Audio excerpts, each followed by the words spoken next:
ஒரு சின்ன ஜெபம் சொல்லி ஆரம்பிக்கலாமா? எல்லாம் ரெடியா இருக்கிறீங்களா? Okay, yes. கண்களை மூடி, இரண்டு கரங்களையும் உயர்த்தி, எல்லாரும் இரண்டு கரங்களையும் உயர்த்தி கண்களை மூடி என்னோடு இணைந்து ஜெபிக்க நான் உங்களை அழைக்கிறேன். எங்களை அதிகமாய் அன்பு செய்து பேரிரக்கத்தினால் எங்களை மன்னித்து உடைய வார்த்தையால் எங்களை கழுவி ஆவியினால் அபிஷேகம் செய்கிற அன்பு இறைவா, நீர் எங்களை படைத்ததே உம்முடைய பிள்ளைகளாக நாங்கள் வாழத்தான். நீர் எங்களை படைத்தது இந்த உலகத்தில் நாங்கள் நீண்ட நாள் வாழ அல்ல, மாறாக இந்த உலக பயணத்தில் உம்மை அறிந்து எங்கள் ஆன்மாவை காத்துக்கொண்டு மற்றவர்களையும் உம்பால் அழைத்து வந்து இறுதி நாளிலே உம்மை முகமுகமாக தரிசிக்கிற அந்த அருளை நீர் தரவே ஆண்டவரே நீர் எங்களை அழைத்திருக்கிறீர். அப்பா, இதோ இங்கு வந்திருக்கிற ஒவ்வொரு மகனையும் மகளையும் வாலிப பிள்ளைகளையும் குழந்தைகளையும் ஆசீர்வதியும். ஆண்டவரே, உம்மை நோக்கி வந்தவர்களை நீர் வெறுங்கையராய் அனுப்பியதே இல்லை. ஆண்டவரே, நம்பிக்கையோடு வந்த மக்களை நீர் கண்ணோக்கி பார்க்கிற கடவுள். பாவத்தில் பிடிபட்ட பெண்ணை கூட நானும் உன்னை தீர்ப்பளிக்க மாட்டேன், ஆனால் இனி பாவம் செய்யாதே என்று சொல்லி அனுப்பினீரே. ஆண்டவரே, முடமுற்றவர்களை சுகமாக்கினீர். காது கேளாதவர்கள், கண் தெரியாதவர்களை ஆண்டவரே நீர் சுகம் செய்து எப்பத்தா திறந்திடு என்று சொன்னீங்களே. ஆண்டவரே, எங்கள் காதுகள் திறக்கட்டும் அப்பா, எங்கள் கண்கள் திறக்கப்படட்டும். ஆண்டவரே, எங்கள் இதயங்கள் திறக்கப்படட்டும். கல்லாலான இதயத்தை உடைய வார்த்தையாலே அடித்து நொறுக்கி அதை சதையாலான இதயமாக மாற்றித்தாரும். ஆண்டவரே, உம் வார்த்தை எங்களுக்கு விடுதலை தரும் என்கிற நம்பிக்கையில் நாங்கள் தொடர்ந்து இதோ இந்த தியான நாட்களிலே பங்கெடுத்து வந்திருக்கிறோம். இந்த இறுதி நாளான இன்றும் ஆண்டவரே, உம்முடைய உண்மையான பிள்ளைகளாக நாங்கள் மாற, உம்முடைய உண்மையான சீடர்களாக சீடத்திகளாக நாங்கள் மாற உம் அபிஷேகத்தினால் எங்களை வழி நடத்தும், எங்களை காத்துக்கொள்ளும், மீட்டருளும். எங்கள் ஆண்டவராகிய இயேசு கிறிஸ்து வழியாக உம்மை மன்றாடுகிறோம். ஆமென், ஆமென், ஆமென். உட்காருங்க.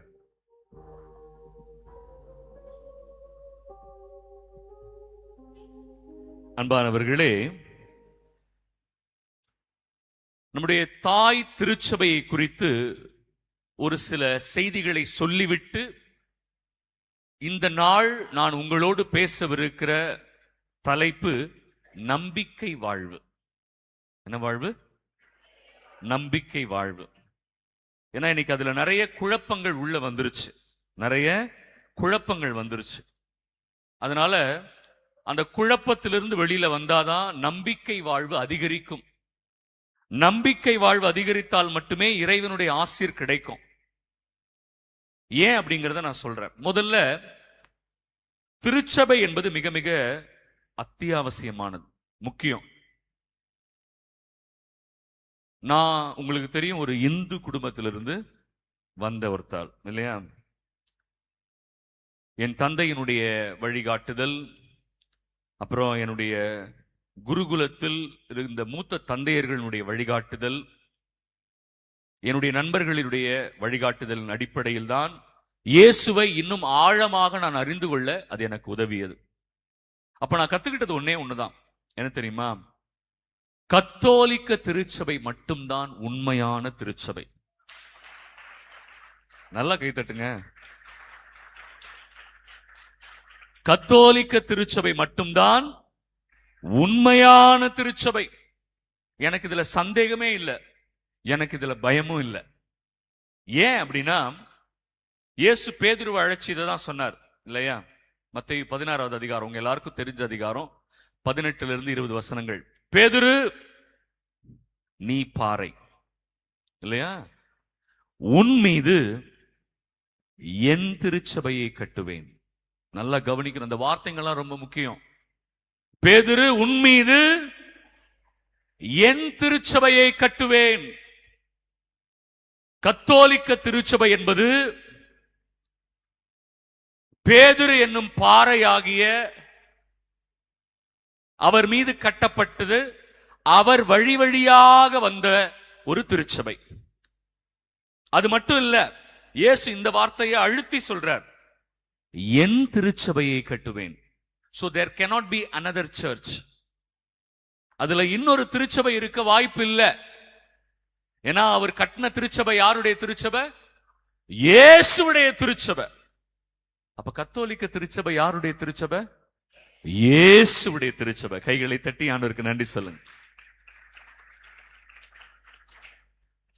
அதனாலதான் அதுல இருக்கு பாருங்க, பாதாளத்தின் வாயில்கள் அதன் மேல் வெற்றி கொள்ளா. எவ்வளவு அழகான வார்த்தை இல்லையா? பாதாளத்தின் வாயில்கள் அதன் மேல் வெற்றி கொள்ளா. ஏன்? ஏன்னா அது ஆண்டவருடைய திருச்சபை. உங்களுக்கு ஒரு சின்ன தெளிவு மட்டும் கொடுத்துட்டு நான் தலைப்புக்குள்ள போயிடுறேன். ரெடியா இருக்கிறீங்களா? ஒரு சின்ன புன்னகை ப்ளீஸ். ஸ்மைல், எல்லா பல்லும் காட்டக்கூடாது, ஒரு சின்ன புன்னகை மட்டும்தான். சரி, புன்னகையோட கைகளை உயர்த்தி ஹல்லேலூயா சொல்லுங்க. புன்னகையோட சொல்லுங்க, புன்னகையோட சொல்லுங்க. Thank you so much. பிரியமானவர்களே, தெளிவு என்ன அப்படின்னா, நம்முடைய பிரிவினை அன்பு சகோதர சகோதரிகள், நான் அவங்கள அன்பு சகோதர சகோதரிகள் சொல்றது காரணமே அவங்க நம்ம குடும்பம். அவங்க நம்ம குடும்பம். என்ன, குடும்பத்துல சில பேர் கோச்சிக்கிட்டு வெளில போயிடுவாங்க தெரியுமா? என்னதான் சுத்தினாலும் நம்ம குடும்பம். நீ எந்த நாட்டுக்கு போனாலும் தாய்க்கு பிள்ளை இல்லைன்னு ஆயிட முடியுமாமா? நீ உலகத்துல எந்த மூளைக்கு வேணாலும் போ, தாய்க்கு பிள்ளை இல்லைன்னு ஆயிடுவியா? சொல்லிடுவியா? அது ஒண்ணு என் தாய் இல்லைன்னு சொல்லிடுவியா? சொல்ல முடியாது இல்ல. அதனால நம்ம அன்பு சகோதர சகோதரிகள் என்ன குழப்பம், அவங்க என்ன சொல்றாங்க, அவர்களுடைய திருச்சபை என்பது பைபிளை மையமாக வைத்த திருச்சபைன்னு சொல்லுவாங்க. என்னது? பைபிள். அதுக்கு அவங்க பயன்படுத்துற வார்த்தை வேதம். அதை நான் பயன்படுத்துறது இல்லை. அதுக்கு வேற காரணம் இருக்கு, தனியா சொல்றேன் உங்களுக்கு. நான் வேதம்ங்கிற வார்த்தை பயன்படுத்துறது இல்லை. இறைவார்த்தை, திருவிவிலியம், இறைவாக்கு என்கிற வார்த்தையை தான் பயன்படுத்துறேன் இல்லையா? வேதம்ங்கிற வார்த்தையை நான் பயன்படுத்துறது இல்லை. அந்த வார்த்தையை நம்ம பயன்படுத்தவும் கூடாது இல்லையா? அவங்க சொல்லுவாங்க, எங்களுடைய திருச்சபை வேதத்தை மையமாக கொண்ட திருச்சபைன்னு சொல்லுவாங்க. அதாவது அவங்க பைபிள்னு சொல்ல வராங்க. ஓகே.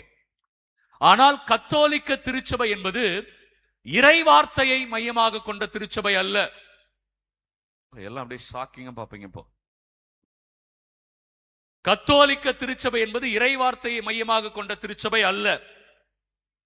கத்தோலிக்க திருச்சபை என்பது இயேசுவை மையமாக கொண்ட திருச்சபை. கைத்தட்டுங்க. அதுக்குள்ளேயும் ஒரு அம்மாங்க, அதெல்லாம் இல்ல, பாவம், அவங்களுக்கு யாரோ தப்பா சொல்லி கொடுத்திருக்கிறாங்க. கத்தோலிக்க திருச்சபை என்பது இயேசுவை மையமாக கொண்ட திருச்சபை. ஏன் ஃபாதர் அப்படி சொல்றீங்க? ஏன்னா பைபிள்ல இயேசு சொன்ன செய்த பல விஷயங்கள் இல்லையா? பைபிள் என்ன இல்லையா? இயேசு சொன்ன செய்த பல விஷயங்கள் பைபிள்ல இல்லன்னு போட்டிருக்கு. அது எங்க போட்டிருக்கு? பைபிள்லயே போட்டிருக்கு. எங்க போட்டிருக்கு? யோவான் 21:25 போட்டிருக்கு. வாசிக்கிறீங்களா? Yes, very good. வாசிங்க, சீக்கிரம் வாசிங்க. இயேசு செய்தவை வேறு பலவும் உண்டு. அவற்றை ஒவ்வொன்றாக எழுதினால் எழுதப்படும் நூல்களை உலகமே கொள்ளாது என கருதுகிறேன். பாத்தீங்களா? அதனாலதான் நம்ம தாய் திருச்சபை என்ன சொன்னாங்கன்னா, நாம் வெறுமனே இறை வார்த்தையை மட்டும் மையமாக கொண்ட திருச்சபை அல்ல, நாம் இயேசுவை மையமாக கொண்ட திருச்சபை. ஏன்னா இயேசுதான் இறை வார்த்தையின் முழுமை. இயேசுதான் இறை வார்த்தையின் முழுமை. இதுல எல்லாம் எழுதப்படல, இது ஆண்டவர் வெளிப்படுத்தியதுதான், தூயாவியினால் தூண்டப்பட்டு எழுதப்பட்டதுதான். ஆனாலும் இயேசுதான் இறை வார்த்தையின் முழுமை. ஒத்துக்கிறீங்களா? ஒத்துக்கிறீங்களா? அப்ப கைகளை உயர்த்தி அல்லேலூயா சொல்லுங்க. அப்ப கத்தோலிக்க திருச்சபைக்கு 3 தூண்கள் உண்டு. எத்தனை? 3 தூண்கள். பிரிவினை சபை அன்பு சகோதர சகோதரிகள் என்ன சொல்லுவாங்கன்னா, எங்களுக்கு வெறும் பைபிள் மட்டும்தான் சொல்லுவாங்க. என்ன சொல்லுவாங்க? வெறும் பைபிள். அதுக்கு அவங்க பயன்படுத்துற வார்த்தை சோலா ஸ்கிரிப்துரா. சோலா ஸ்கிரிப்துரா, பைபிள் ஒன்லி. என்ன சொல்லுவாங்க? Bible only. பைபிளை தவிர்த்து வேற எதை சொன்னாலும் நம்ப மாட்டாங்க இல்லையா? Bible only. ஆனா கத்தோலிக்க திருச்சபையில அப்படி இல்ல. நமக்கு 3 தூண்கள் இருக்கிறது. எத்தனை? நம்பர் 1 அப்போஸ்தலிக்க பாரம்பரியம். நம்பர் 2 இறை வார்த்தை. நம்பர் 3 திருச்சபையின் போதனை. கைகளை தட்டி ஆண்டவருக்கு நன்றி சொல்லுங்க. யாரோ ஒரு அம்மா அப்படி இல்லை, நாங்க பாவம். எந்த அம்மான்னு எனக்கு தெரியல. முடிஞ்ச உடனே என்ன வந்து பாருங்க, உங்களுக்கு யாரோ தப்பா கேட்டகிசம் சொல்லி கொடுத்துருக்காங்க, பைபிள் மட்டும்தான் இல்லையா?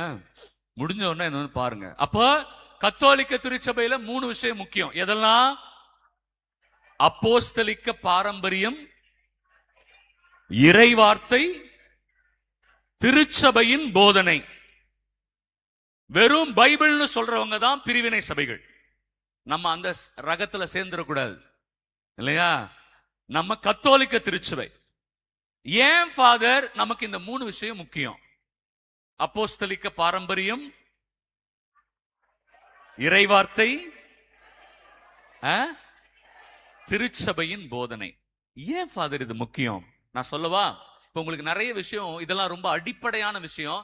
இதெல்லாம் தெரிஞ்சுக்காம இப்ப நான் போற தலைப்புக்குள்ள போனா புரியாது, குழம்பிரும். இது தெரியாததுனாலதான் சில பேர் சபையை விட்டு வெளியில போறாங்க.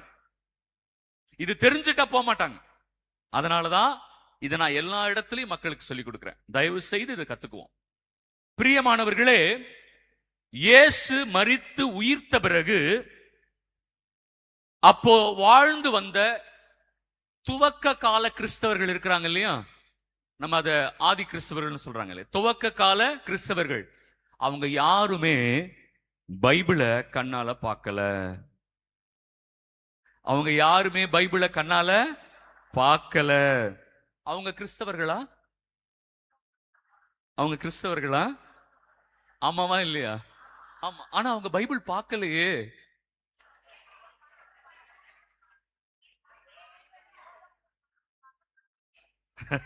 சரி, கவனிங்க, இதுதான் ரொம்ப முக்கியம். இப்ப நம்ம பிரிவினை சபைகள் என்ன சொல்றாங்க? பைபிள் தான், பைபிள் இருந்தாதான் நீ கிறிஸ்டியன் சொன்னாங்கல்ல. அப்ப துவக்க கால கிறிஸ்தவர்கள் கைகள் என்ன இல்ல? பைபிளே இல்ல. ஆனா அவர்களை கிறிஸ்தவர்கள்னு சொல்ற தகுதி அருகதை நமக்கு இல்ல. ஏன்னா அவங்க உண்மையிலேயே கிறிஸ்தவர்களாகத்தான் வாழ்ந்தாங்க. ஆனாலும் கையில பைபிள் இல்ல. எதன் அடிப்படையில வாழ்ந்தாங்க அப்படின்னா, சொல்றேன், அப்போஸ்தலர்களுடைய படிப்பினைகளை அவர்கள் பின்பற்றி வாழ்ந்தார்கள். ஹல்லேலூயா. யாருடைய படிப்பினை? அப்போஸ்தலர்களின் படிப்பினை. அப்போஸ்தலர்கள் இயேசுவினுடைய சீடர்கள் இல்லையா?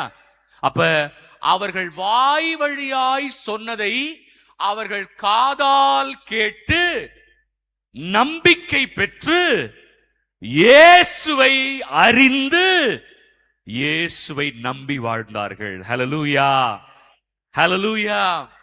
அப்ப அவங்க கையில என்ன இல்ல? எத்தனை வருஷம் பைபிள் இல்லைன்னா சொல்லவா?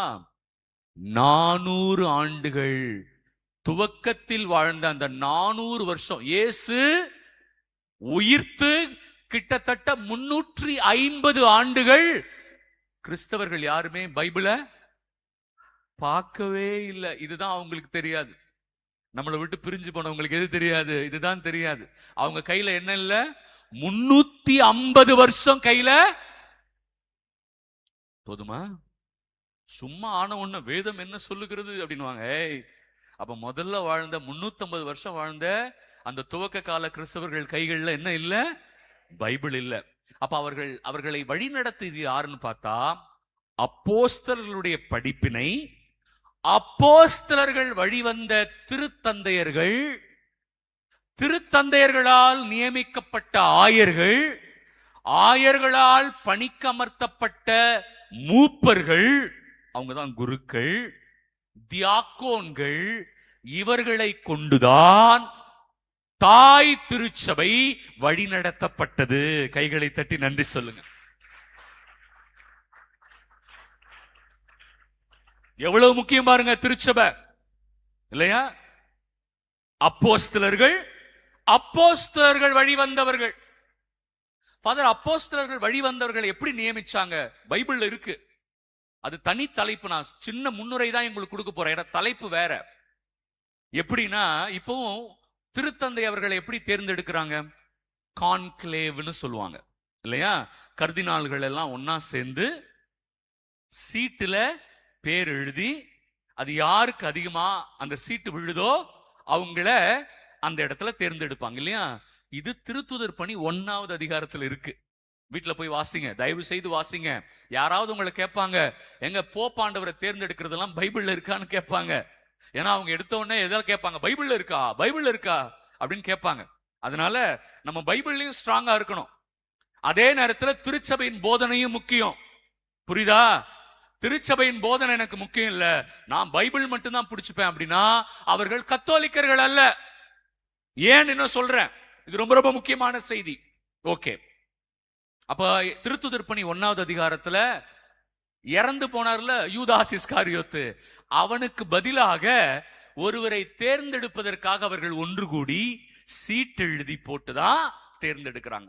அந்த வழியாகத்தான் நாம் வரோம். யூதாஸ் இஸ்காரியோத்து இறந்ததுக்காகவே அவனுடைய இடத்துல இன்னொருத்தரை தேர்ந்தெடுத்தாங்களே. இவங்களெல்லாம் தலைவரா நியமிக்கப்பட்டாரு யார் அவரு? இவங்களுக்கெல்லாம் பேதுரு.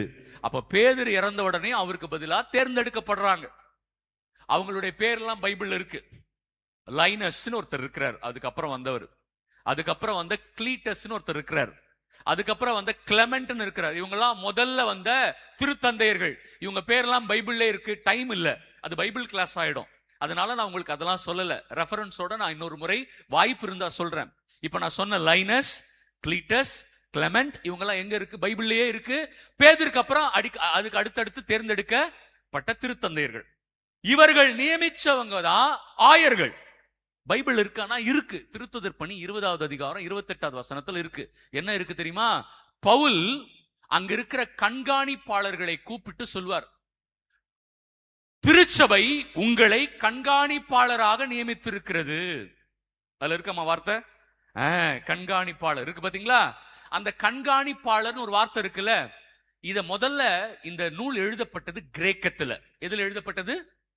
கிரேக்கத்தில் எழுதப்பட்டது. அந்த கண்காணிப்பாளர்ன்ற வார்த்தைக்கு கிரேக்கத்தில் என்ன தெரியுமா பொருள்? எபிஸ்கோபோஸ். என்னது?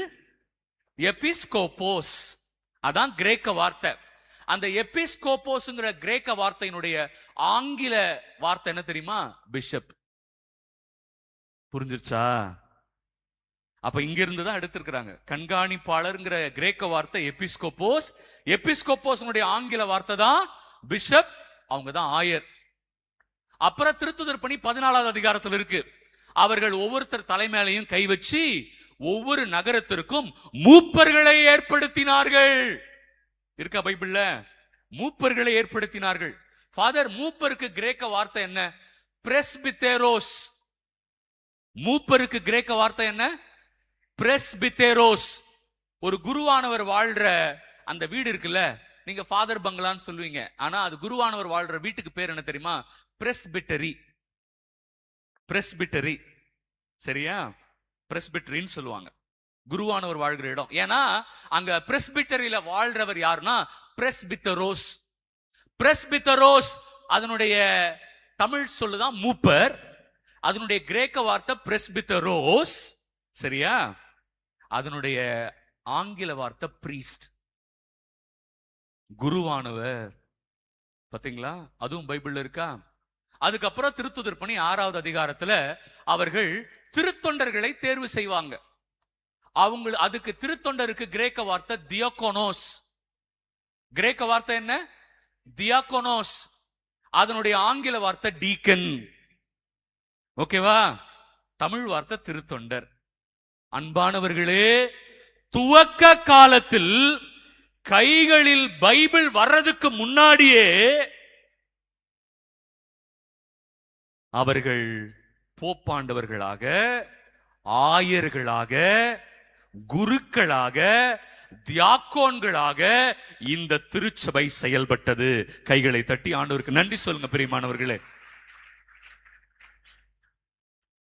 அதனாலதான் வெறும் வேதம்னு சொல்லும் போதெல்லாம் வேதனையா இருக்கும். பாவம், அவங்களுக்கு இது தெரியலையே. கைகளில் பைபிள் வர்றதுக்கு முன்னாடியே கத்தோலிக்க திருச்சபை ரொம்ப ஸ்ட்ராங்கா இருந்துச்சு.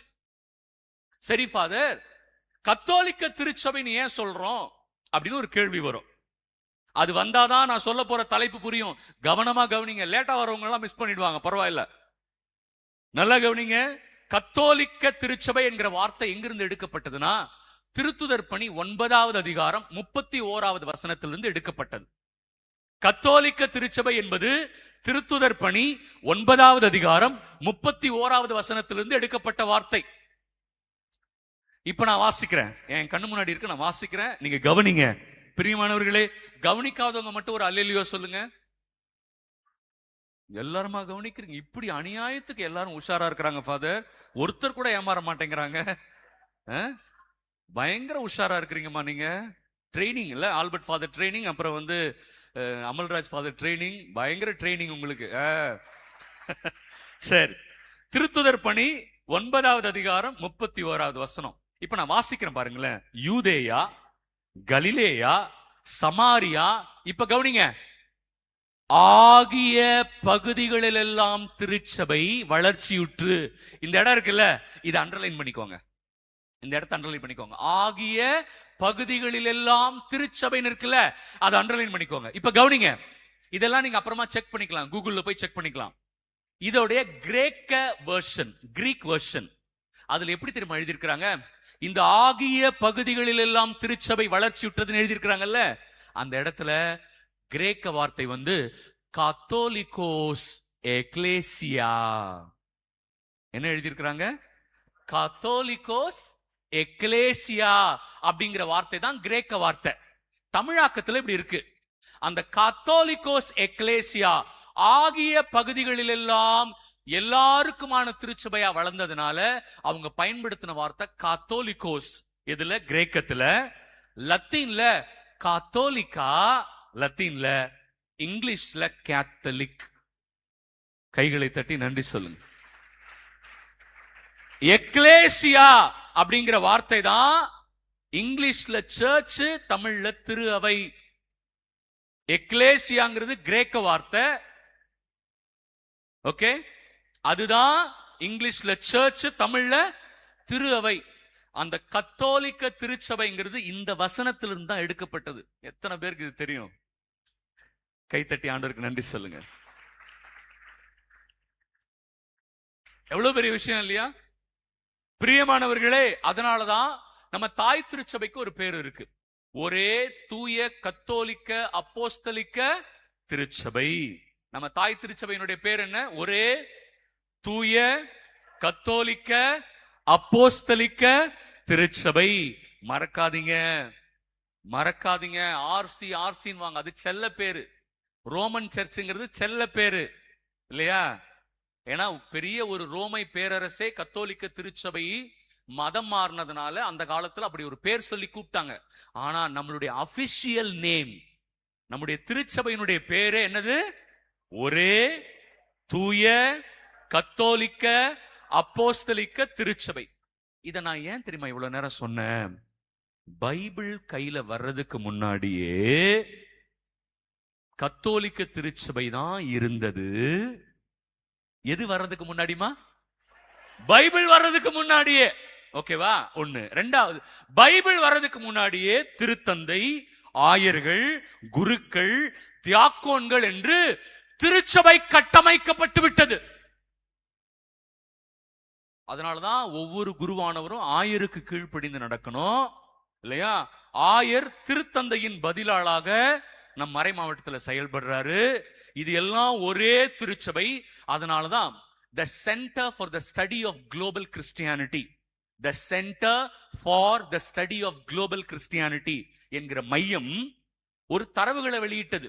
இன்னைக்கு உலகத்தில் இருக்கிற எல்லா நாடுகளிலும் இருக்கிற ஒட்டுமொத்த திருச்சபை அப்படியே மொத்தமா கவுண்ட் பண்ணா அதுல 50% கேத்தலிக் சர்ச் தான்.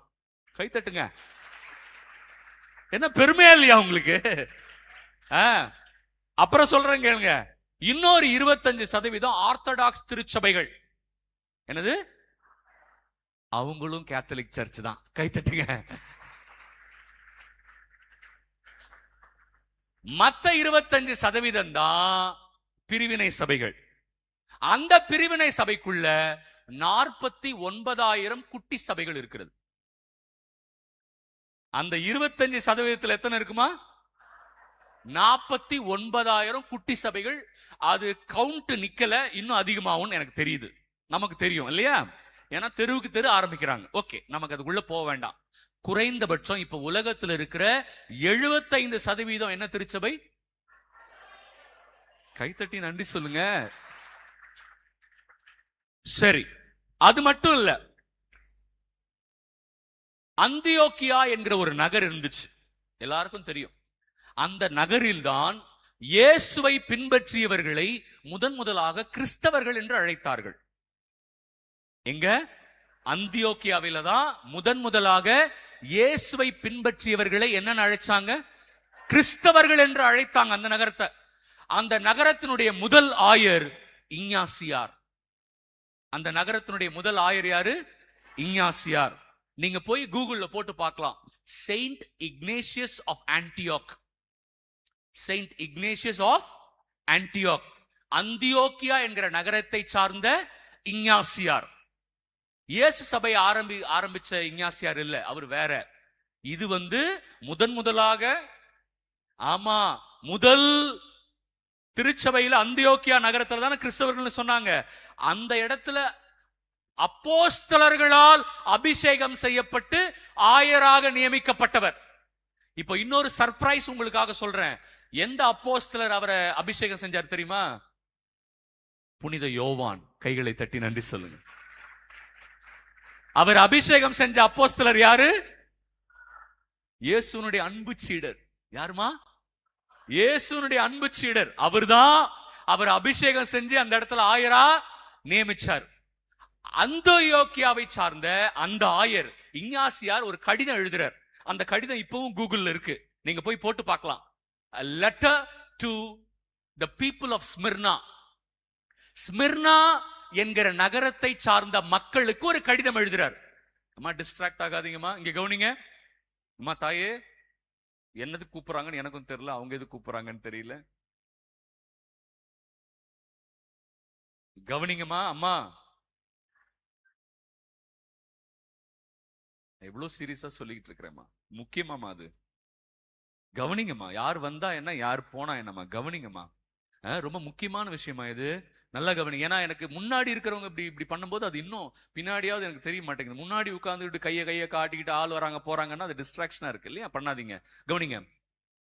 யாரால நியமிக்கப்பட்டவர் ஆயரா? யோவானாலேயே நியமிக்கப்பட்டவர், அபிஷேகம் செய்யப்பட்டு அவர் எழுதுறார், ஒரு கடிதம் எழுதுறார். அந்த கடிதத்தை நீங்க அப்புறமா போய் கூகுள்ல பாருங்க. Letter to the people of Smyrna. ஸ்மிர்னாவில் இருக்கிற கிறிஸ்தவ மக்களுக்காக ஒரு கடிதம் எழுதுறார். அந்த கடிதத்துல சொல்றாரு, எங்கே நற்கருணையை மையமாக கொண்டு, ஹல்லேலூயா, எங்கே நற்கருணையை மையமாக கொண்டு ஆயர்களும் மூப்பர்களும் இயேசுவின் சீடர்களும், இயேசுவின் சீடர்கள் இங்க கிறிஸ்டியன்ஸ் எல்லோரும் எங்கே ஒன்றாய் கூடி இருக்கிறார்களோ அங்கே கத்தோலிக்க திருச்சபை இருக்கிறது.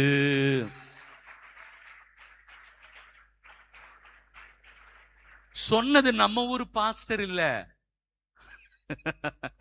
சொன்னது நம்ம ஊர் பாஸ்டர் இல்ல. புனித யோவானால் அபிஷேகம் செய்யப்பட்டு அந்தியோக்கியா நகரிலே ஆயராக நியமிக்கப்பட்ட இஞ்ஞாசியார் எழுதுகிறார், எங்கே நற்கருணையை மையமாக கொண்டு ஆயர்களும் மூப்பர்களும் இயேசுவின் சீடர்கள், அதாவது கிறிஸ்தவ மக்களும் ஒன்று கூடுகிறார்களோ அங்கே கத்தோலிக்க திருச்சபை இருக்கிறது. இந்த கடிதம் எழுதப்பட்ட ஆண்டு 1ஆம் நூற்றாண்டு. இயேசு உயிர்த்து 70 ஆண்டுகளுக்குள்ள எழுதப்பட்ட ஒரு கடிதம் இல்லையா? இயேசுவின் சீடரால நியமிக்கப்பட்டவரே கத்தோலிக்க திருச்சபைதான் உண்மையான திருச்சபைன்னு சொல்லி இருக்கிறாரு. எப்படிதான் மனசு வருதோ கத்தோலிக்க திருச்சபை விட்டு வெளியில போறதுக்கு, இல்லையா? எப்படிதான் நம்ம மக்களுக்கு மனசு வருதோ திருச்சபைக்கு எதிராக பேசுறது, ஆயருக்கு எதிராக பேசுறது, குருக்களுக்கு எதிராக பேசுறது. அன்பானவர்களே, அவரவர் செய்கிற பாவத்திற்கு அவரவர் கணக்கு கொடுக்கணும்.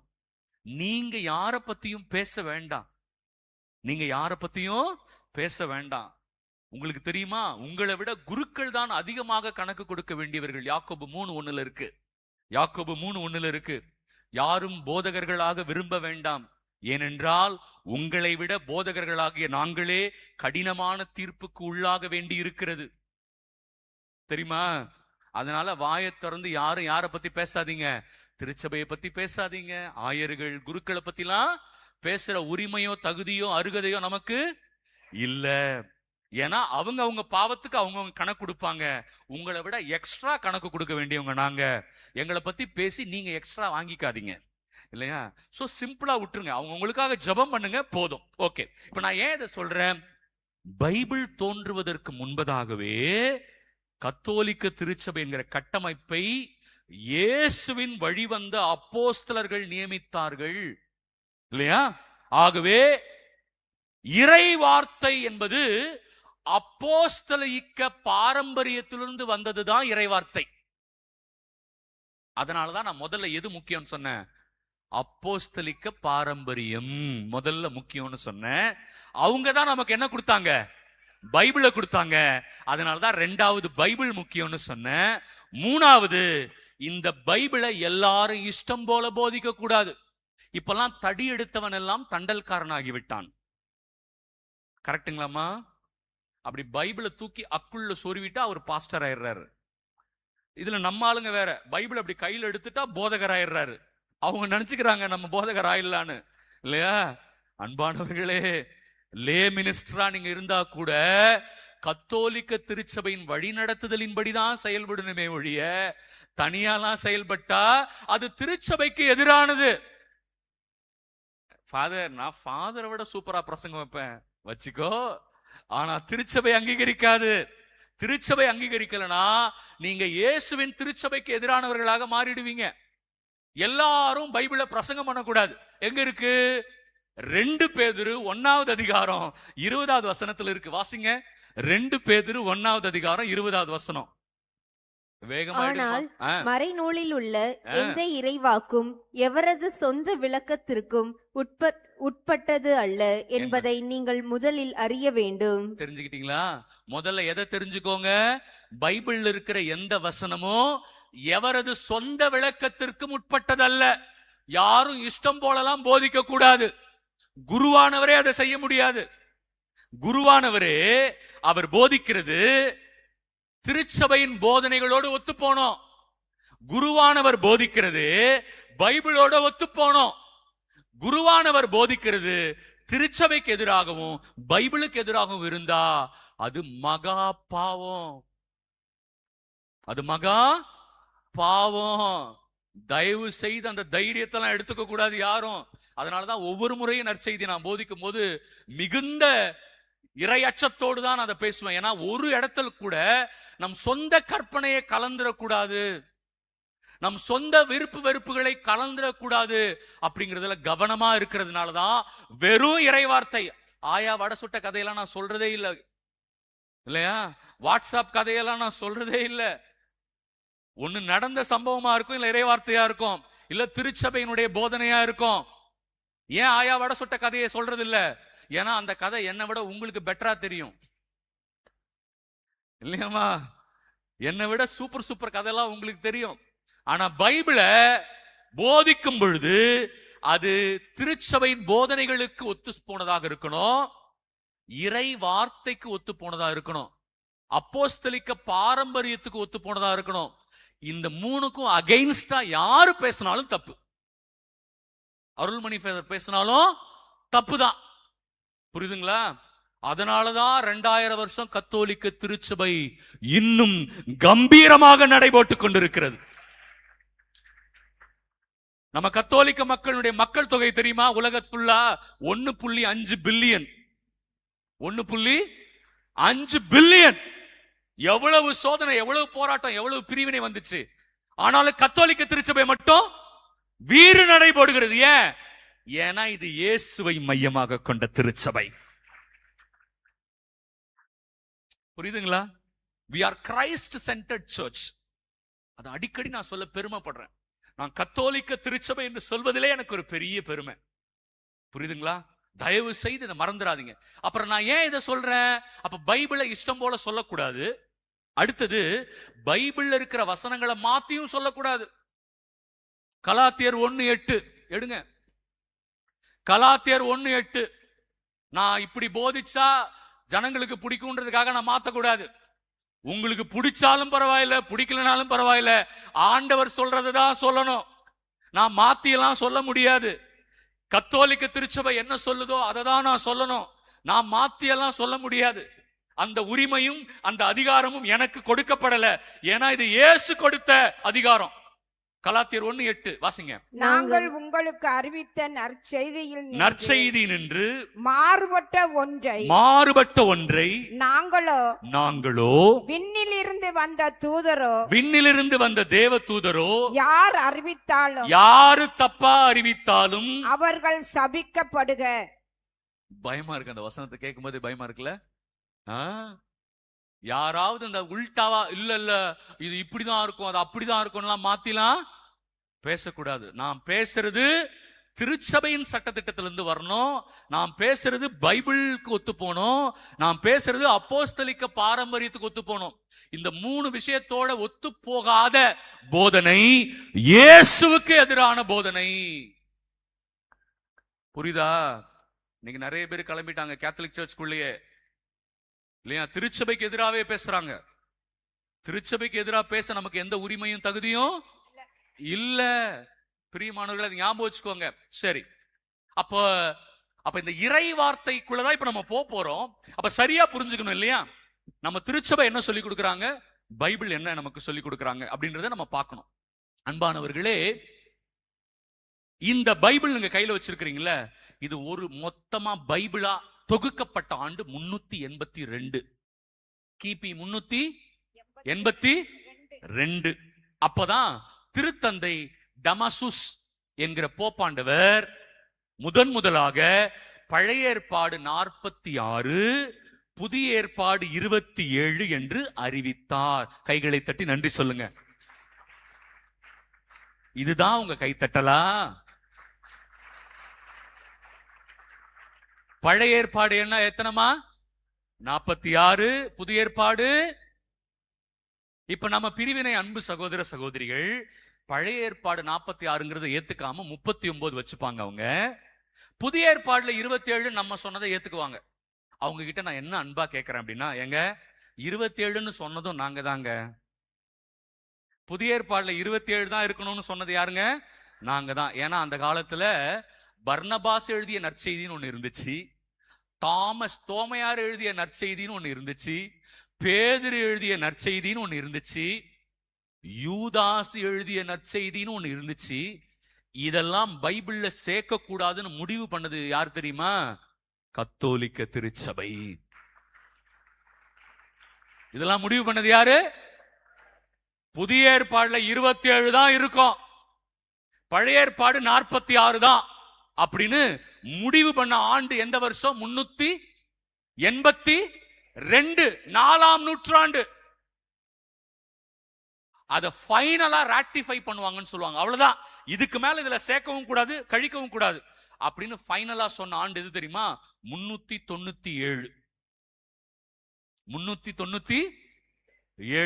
அதுக்கப்புறம் பைபிள்ல சேர்க்கவும் கூடாது நீக்கவும் கூடாதுன்னு முடிவு பண்ணிட்டாங்க. ஓகே, இதுதான் பைபிள் அப்படின்னு இந்த உலகத்திற்கு கொடுத்தது கத்தோலிக்க திருச்சபை. பெருமையா கைத்தட்டுங்க. பெருமையா இல்லையே? அடுத்த செய்தி, அவங்க இப்படி பைபிளா தொகுத்த பொழுது இப்படி ஒரு பைபிளா தொகுக்க முடியல அவங்களால. அப்ப வெறும் சுருளேடு தான். என்ன இருந்தது? சுருளேடு தனித்தனியா இருக்கும். அதனாலதான் கத்தோலிக்க மக்கள் கையில பைபிள் போய் சேரல. அப்ப எப்படி இருந்துச்சு? தனித்தனி சுருளேடு. மத்தேயுனா தனி சுருளேடு, மார்க்னா தனி சுருளேடு. அப்ப அது ஒரு லைப்ரரி மாதிரி இருக்கும். அது உள்ள போனா ஒரு ரூம் ஃபுல்லா இருக்கும். எல்லாம் 73 புக் இருக்கும். எல்லாம் சேர்ந்ததுதான் மொத்தமா பைபிள் இல்லையா? அப்பவும் அது ஒரு புத்தகமாக மொத்தமா வைக்க முடியல, ஏன்னா அது சுருளேடு. என்னமா நம்ம ஆளுங்க ரீல் விட்டுருக்காங்க பாருங்களேன். இது வேதம் பைபிள் ஏங்க கொடுத்ததே நாங்க தாங்க இல்லையா? அப்ப இருந்த தொடக்க கால கிறிஸ்தவர்கள் கையில என்ன இல்ல? பைபிளே இல்லைங்க. கத்தோலிக்க திருச்சபை தாங்க மக்களை வழிநடத்தி உலகம் முழுவதும் இந்த திருச்சபையை கொண்டு போய் சேர்த்து இயேசுவை அறிவித்து இயேசுவின் நாமத்திற்கு மகிமை சேர்க்கிறது கத்தோலிக்க திருச்சபைங்க இல்லையா? சொல்றேன். அப்போ மொத்தமா தொகுத்த காலத்துல புத்தகங்கள்ல அதிகாரமே இல்ல, மொத்தமா இருந்துச்சு.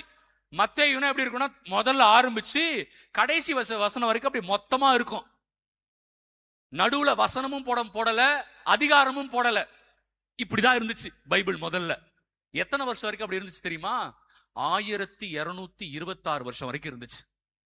1226 வருஷம் வரைக்கும் பைபிள் என்ன இல்ல? அதிகாரமும் இல்ல, வசனமும் இல்ல. பாத்தீங்களா? நம்ம ஆளுங்க என்னமா நமக்கு ரீல் விட்டுருக்காங்கன்னு இல்லையா? நம்மளும் ரீல் எல்லாம் நம்பி ஏமாந்துட்டோம் தானே. 1226 வருஷம் வரைக்கும் பைபிள் என்ன இல்ல? அதிகாரமும் இல்ல. இப்ப சொல்றாங்க நம்ம அன்பு சகோதர சகோதரிகள், அதிகாரம் வசனம். அந்த அதிகாரத்தை முதலாக பைபிளுக்குள் கொண்டு வந்தது ஒரு கத்தோலிக்க ஆயர் ஸ்டீஃபன் லாங்டன். என்னங்க கைத்தட்ட மாட்டீங்க? அவருக்கு நம்ம நன்றி சொல்லணும்லங்க. ஒரு ஆயர் எவ்வளவு அழகான வேலையை செஞ்சிருக்கிறாரு. 1226ஆம் ஆண்டு தான் ஸ்டீஃபன் லாங்டன் என்கிற இல்லையா? நம்ம ஸ்டீஃபன் என்ன உடனே சந்தோஷமாயிட்டார். என் பேரு வெரி குட் அப்படின்னு சந்தோஷமாயிட்டார். ஸ்டீஃபன் லாங்டன் என்கிற ஆயர் தான் முதலாக இறை வார்த்தைக்குள்ள என்ன கொண்டு வந்தாரு? அதிகாரம். இது 1வது அதிகாரம் 2. ஆனா அவர் என்ன பண்ணல தெரியுமா? அவரும் வசனத்தை போடல, வசனத்துக்கு நம்பர் கொடுக்கல. அவர் அதிகாரத்துக்கு நம்பர் கொடுத்தாரு. ஆனா எதுக்கு நம்பர் கொடுக்கல? வசனத்துக்கு நம்பர் எப்போ வந்துச்சு தெரியுமா? அது 1551ஆம் ஆண்டு. எப்ப? 1551, 16ஆம் நூற்றாண்டு. 16ஆம் நூற்றாண்டு, ஒரு 500 வருஷத்துக்கு முன்னாடிதான் பைபிளுக்குள்ள என்ன வந்துச்சு? வசனத்தினுடைய நம்பரே வந்துச்சு. அதை கொண்டு வந்தவர் யார் தெரியுமா? அவரும் ஒரு கத்தோலிக்கர். அவர் பேரு ராபர்ட். கைகளை தட்டி நன்றி சொல்லுங்க. ரொபர்டோஸ் சொல்லுவாங்க அவரை, ராபர்ட். அவர் தான் பைபிளுக்குள்ள என்னத்தை கொண்டு வந்தாரு? அவரும் யாரு? கத்தோலிக்கர். ஏங்க பைபிள் கொடுத்தது நம்ம, 46:27 சொன்னதும் நம்ம இல்லையா? அதிகாரத்தை கொண்டு வந்ததும் நம்ம, வசனத்தை கொண்டு வந்ததும் நம்ம, அதை படிக்காததும் நம்ம தான். பைபிளை படிக்காததும் நம்ம தான் இல்லையா? இதெல்லாம் நம்ம செஞ்சுட்டோம். ஆனா என்ன பண்ண மறந்துட்டோம்? பைபிளை படிக்க மறந்துட்டோம். அங்கதான் நம்ம அன்பு பிரிவினை சகோதர சகோதரிகள் கொஞ்சம் அட்வான்டேஜ் எடுத்துட்டாங்க இல்லையா? அப்புறம் தான் நமக்கு தோணுச்சு, அட பாவமே, இதெல்லாம் நம்ம கொடுத்தது, நம்மளே படிக்காதனால நம்மளை ஏமாத்திட்டாங்களே அப்படின்னு நம்ம அப்புறம் தான் படிக்க ஆரம்பிச்சோம். இது ஏன் நான் உங்களுக்கு சொல்றேன்? உங்களுக்கு தெரியணும், ரொம்ப தெளிவான புரிதல் வேணும். அப்ப இறை வார்த்தை கத்தோலிக்க திருச்சபை கொடுத்த பொழுது கிட்டத்தட்ட 1600 ஆண்டுகள் இந்த உலகத்தில் வேறு சபையே இல்லை கத்தோலிக்க திருச்சபை தவிர. என்ன கைத்தட்ட மாட்டீங்களா? கைத்தட்ட மாட்டீங்களா? நல்லா கைத்தட்ட மாட்டீங்களா? அரங்க அதிரணும்ல. இந்த உலகம் முழுவதும் 1600 வருஷம் இருந்த ஒரே திருச்சபை எது? எத்தனை வருஷம்? 1600 வருஷம். போதுமா? இப்போ சிம்பிளா கேள்வி கேட்போம், முதல்ல வந்தது ஒரிஜினலா, பின்னாடி வந்தது ஒரிஜினலா? எளிமையான கேள்விதான் இல்லையா? முதல்ல வந்தது ஒரிஜினலா, பின்னாடி வந்தது ஒரிஜினலா? அதை நான் உங்ககிட்ட விடுறேன். இந்த திருச்சபையை குறித்து ஒரு வசனம் இருக்கு, அதை சொல்லிட்டு தான் நான் இப்ப உள்ள போறேன். கத்தோலிக்க திருச்சபையை குறித்து ஒரு வசனம் இருக்கு இல்லையா? அதை நம்ம எல்லாரும் தெரிஞ்சுக்கணும். 1 தீமோத்தேயு 3:15. 1 தீமோத்தேயு 3:15. வேகமா எடுங்க. நான் வர காலம் தாழ்த்தினால் நீ கடவுளின் வீட்டாரிடம் எவ்வாறு நடந்து கொள்ள வேண்டும் என்பதை இத்திருமுகத்தின் வழியாக தெரிந்து கொள்ளலாம். கடவுளின் வீட்டார் திருச்சபை. ஓகே, வாசிங்க. இவ்வீட்டாரே, அதாவது இந்த திருச்சபையே வாழும் கடவுளின் திருச்சபை. வாழும் கடவுளின் திருச்சபை. கை தட்ட மாட்டீங்களா? வேற எந்த திருச்சபையை பத்தியும் சொல்லல. ஏன்னா தொடக்கத்துல இருந்தது ஒரே திருச்சபை, கத்தோலிக்க திருச்சபை. அந்த திருச்சபையை பத்தி ஒரு வசனம் எழுதியிருக்கிறாங்க. இந்த திருச்சபை தான் வாழும் கடவுளின் திருச்சபை. அடுத்த வரி, இத்திருச்சபை உண்மைக்கு தூணும் அடித்தளமுமாய் இருக்கிறது. கைத்தட்டி நன்றி சொல்லுங்க பிரியமானவர்களே. இந்த திருச்சபை தான் உண்மைக்கு தூணும் அடித்தளமுமாய் இருக்கிறது. This church is the church of the living God, and this church is the pillar and foundation of truth. உண்மை தெரிந்து கொள்ள வேண்டும் என்று விரும்புகிறவர்கள் கத்தோலிக்க திருச்சபைக்கு வாருங்கள். உண்மை தெரிந்து கொள்ள வேண்டும் என்கிறவங்க எங்க வரணும்? கத்தோலிக்க திருச்சபைக்கு தான் வரணும். நீங்க வேற எந்த திருச்சபைக்கு போனாலும் முழு உண்மை கிடைக்காது. ஏன்னா பைபிள் வசனம் என்ன சொல்லுது? இந்த திருச்சபை தான் வாழும் கடவுளின் திருச்சபை. ஏன்னா இங்க நற்கருணை இருக்கு இல்லையா? இந்த திருச்சபை தான் உண்மைக்கு தூணும் அடித்தளமுமாய் இருக்கிறது. உண்மையான பரிசுத்தாவி கொடுக்கப்படுகிற இடமும் இந்த திருச்சபை தான். கைகளை தட்டி நன்றி சொல்லுங்க. அப்படின்னா ஃபாதர் டூப்ளிகேட்டா ஒண்ணு இருக்கும்னு பைபிள்ல சொல்லியிருக்கா ஃபாதர்? உங்களுக்கு தெரியுமா? இது ஒரிஜினல்ட்டீங்க, இதான் ட்ரூ, இதான் உண்மையான சர்ச்னு சொல்லிட்டீங்க. அப்ப டூப்ளிகேட்னு ஒண்ணு இருக்கா ஃபாதர்? அது பைபிள்ல இருக்கா? அதுவும் பைபிள்ல இருக்கு. கை தட்டினீங்கன்னா வசனம் சொல்லுவேன். நல்லா கை தட்டிங்கன்னா தான் சொல்லுவேன், எல்லாம் சொல்ல மாட்டேன். 2 கொரிந்தியர் 11:4. சீக்கிரம் 2 கொரிந்தியர் 11:4 எழுதி வச்சுக்கோங்க எல்லாரும். உங்களிடம் யாராவது வந்து, கவனிங்க, நாங்கெல்லாம் போனதுக்கு அப்புறம் பவுல் சொல்றாரு, நாங்கெல்லாம் இந்த உலகத்தை விட்டு போனதுக்கு அப்புறம் உங்களிடம் யாராவது வந்து, நாங்கள் அறிவித்த இயேசுவை தவிர, நாங்கள் அறிவித்த ஒரிஜினல் இயேசுவை தவிர வேறு ஓர் இயேசுவை பற்றி அறிவித்தால். கவனிச்சிங்களா நான் ஏன் ஒரிஜினல் வார்த்தை பயன்படுத்தினேன்னு? அவர் சொல்றாரு, நாங்க உங்களுக்கு ஒரு இயேசு அறிவிச்சிருக்கிறோம், ஆனா அவங்க வேறு ஒரு இயேசுவை பற்றி அறிவிப்பாங்க.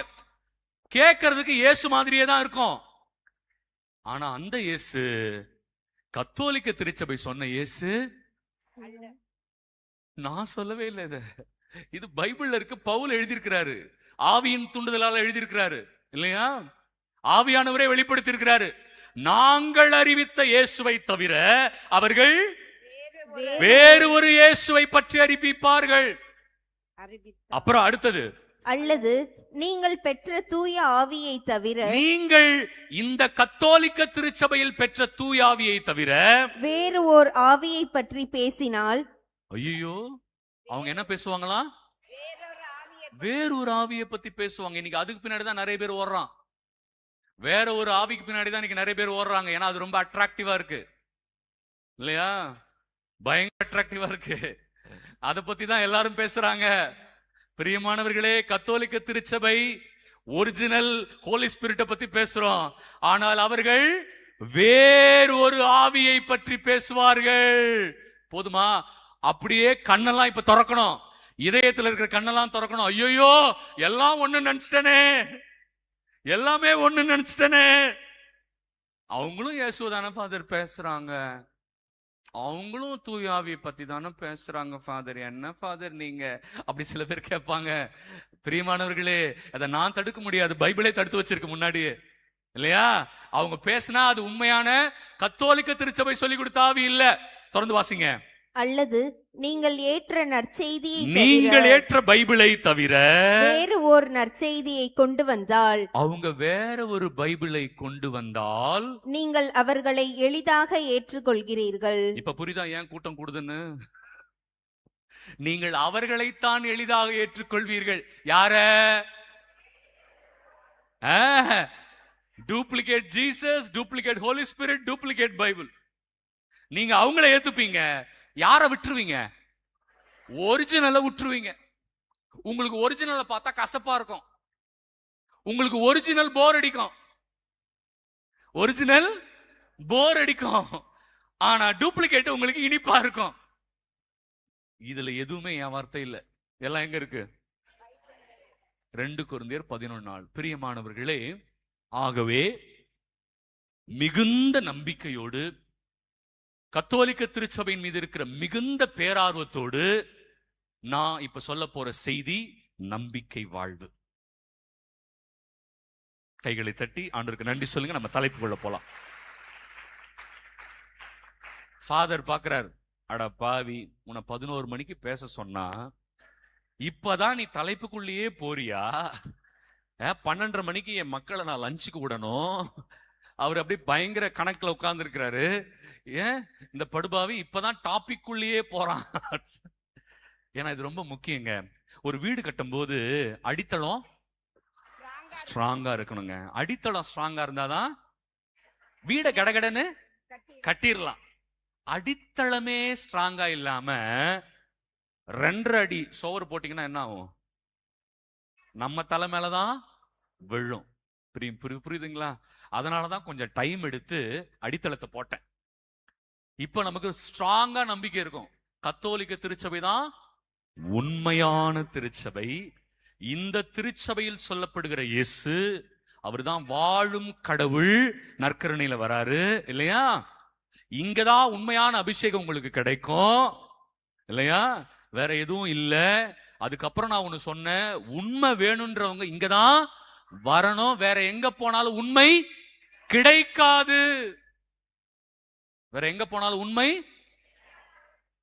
அதர் அவங்க பைபிள் வசனம் எல்லாம் பேசுவாங்களே. ஆமா, பைபிள் வசனம் எல்லாம் பேசதான் செய்வாங்க. அப்ப பைபிள் வசனம் பேசினாலே அது உண்மை இல்லையா? உண்மை இல்லைன்னு இயேசுவே சொல்றாரு. அவங்க பைபிள் வசனமே பேசினாலும் அவங்க உண்மை இல்லைன்னு இயேசுவே சொல்றாரு. என்ன ஃபாதர் சொல்றீங்க? அதுவும் பைபிள் இருக்கா? இருக்கு. மத்தேயு 7:21 இருக்கு. எடுங்க, சீக்கிரம் எடுங்க. மத்தேயு 7:21 எடுங்க. என்னை நோக்கி ஆண்டவரே ஆண்டவரே என சொல்பவர் எல்லாம் விண்ணரசுக்கு செல்வதில்லை. கவனிச்சிங்களா? கவனிக்காதவங்களா ஒரு அல்லேலூயா சொல்லுங்க. ஃபாதர் இப்ப 2 பேர் மாட்டிக்கிட்டாங்க ஃபாதர். இப்படி தூக்கிட்டு ஒருத்தர் போட்டார் ஃபாதர். நான் பார்த்துட்டேன் ஃபாதர். ஒரு அம்மா என்ன பண்ணுச்சு, இப்படி தூக்கிட்டு தலை சொரிஞ்சிச்சு ஃபாதர். 2 பேர் மாட்டிக்கிட்டாங்க. ஆனா உஷாரா தான் இருக்கிறாங்க. ஆனா கொஞ்சம் எஸ்கேப் ஆயிட்டாங்க. யாருன்னு சொல்ல மாட்டேன், நான் பார்த்துட்டேன் இல்லையா? தூக்கிட்டு ஒருத்தர் கீழே போட்டார். ஒரு அம்மா அப்படி கையை தூக்கிட்டு டக்குன்னு தலைய சரி பண்றாங்களாமா அவங்க இல்லையா? பிரியமானவர்களே, இயேசு பாருங்க எவ்வளவு கண்டிப்போட பேசுறாரு. ஆண்டவரே ஆண்டவரே என்ன சொல்பவர் எல்லாம் விண்ணரசுக்குள் செல்வதில்லை சொல்றது இயேசுங்க. அப்ப முங்கி ஞானஸ்நானம் வாங்கிட்டாவே ரட்சிக்கப்பட்டுட்டேன்றாங்க இல்லையா? முங்கி ஞானஸ்நானம் வாங்கிட்டாலே நாங்க ரட்சிக்கப்பட்டுட்டேன்றாங்க. நீங்கள் ரட்சிக்கப்பட்டு விட்டீர்களான்னு கேக்குறாங்க நம்மள. நம்ம ஆளுங்கெல்லாம் அப்படியே மிரள்றாங்க. அப்படியா? அப்படின்னா என்னன்னே எங்க ஃபாதருங்களுக்கு எல்லாம் தெரியாது. எங்க ஃபாதருங்கெல்லாம் வேஸ்ட், எங்க ஃபாதருங்கெல்லாம் சுத்த மக்குங்க, அவங்களுக்கு ஒண்ணுமே தெரியாது இல்லையா? நீங்க ரட்சிக்கப்பட்டு விட்டீர்களா? அவன் என்ன கேட்கிறானா, நீ முங்கி ஞானஸ்நானம் வாங்கினியா, தலையில தெளிச்சு ஞானஸ்நானம் வாங்கினியா? முங்குனாவே ரட்சிக்கப்பட்டுட்டேன்னு நினைக்கிறாங்க.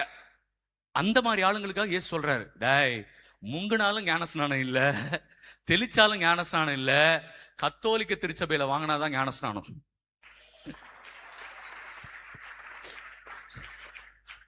ஏன்னா இந்த திருச்சபை ஏற்படுத்தினது யாரு? இயேசு.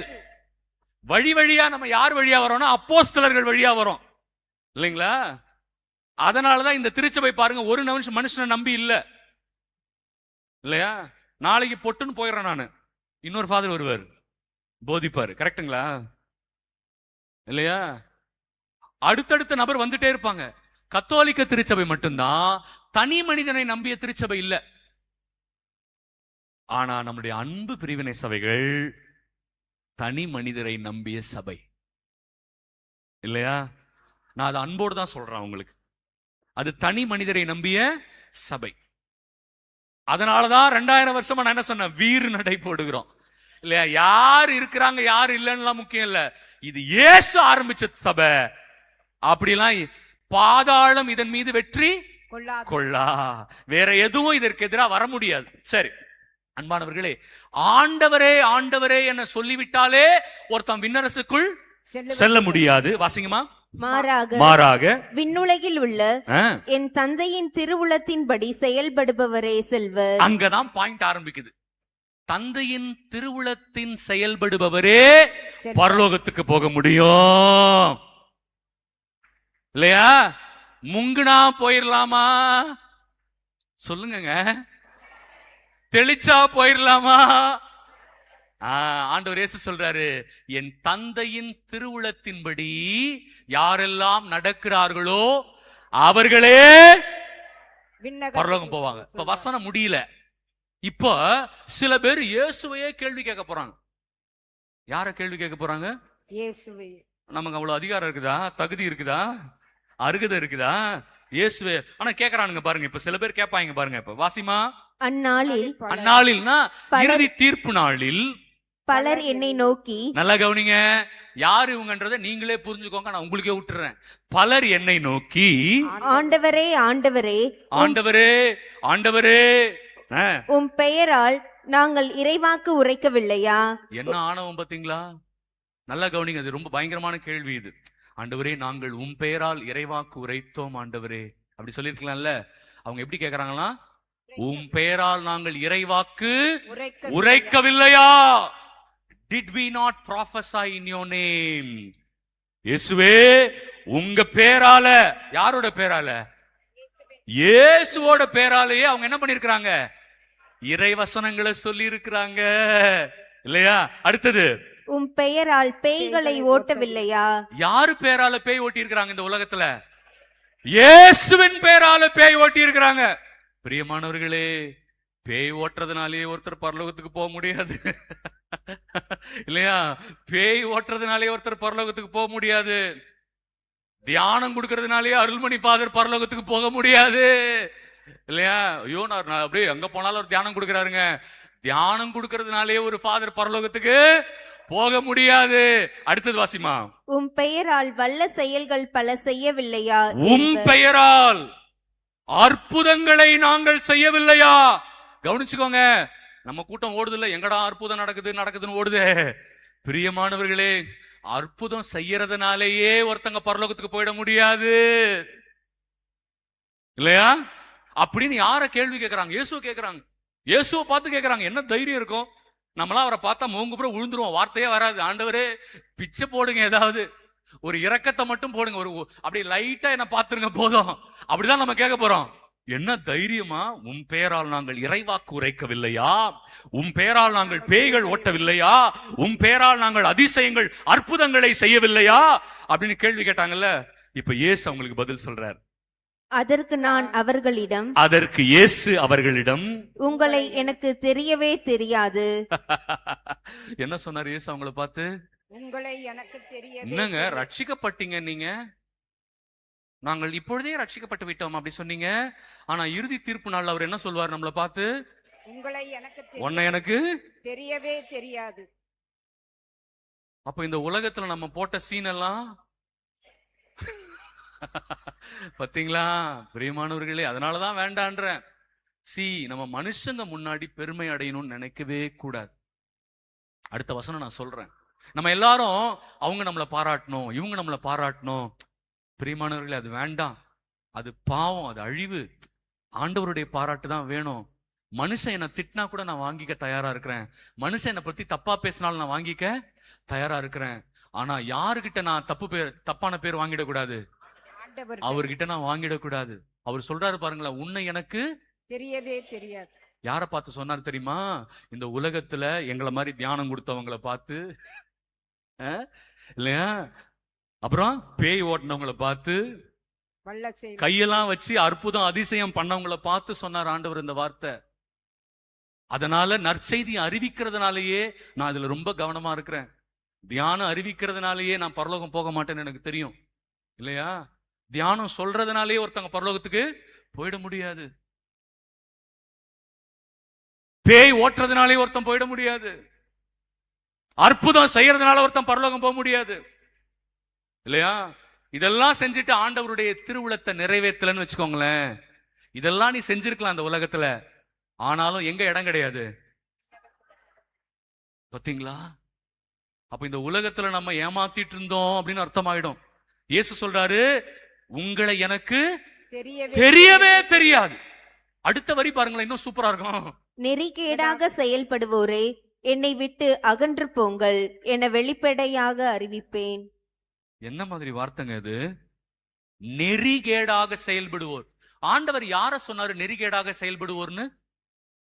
ஏங்க இங்க கவனிங்க, நெறிகேடாக செயல்படுவோர்னு யார சொன்னார் ஆண்டவர்? யார? முதல்ல நற்செய்தி அறிவிச்சவங்கள, அப்புறம் பேய் ஓட்டினவங்கள, அப்புறம் கள்ள செயல் செய்தவர்கள். இதெல்லாம் யாரு பேரால செஞ்சவங்க? அவங்க இயேசுவின் பெயரால். இயேசுவின் பேரால தான் செஞ்சாங்க. ஆனா அவங்களதான் ஆண்டவர் என்னன்னு சொன்னாரு? நெறிகேடாக செயல்படுவோரே, என்னை விட்டு அகன்று போங்கள் என்று வெளிப்படையாகவே அறிவிப்பேன். அப்ப பிரியமானவர்களே, நற்செய்தி அறிவிக்கிறத விட, பேய் ஓற்றதை விட, வல்ல செயல்கள் செய்வதை விட, சூனியங்களை எடுக்கிறதை விட எனக்கு அதுல உடன்பாடு இல்ல. அதை நான் உங்க கடவுள்கிட்டே விட்டுறேன் இல்லையா? அப்படி ஒண்ணு கிடையவே கிடையாது.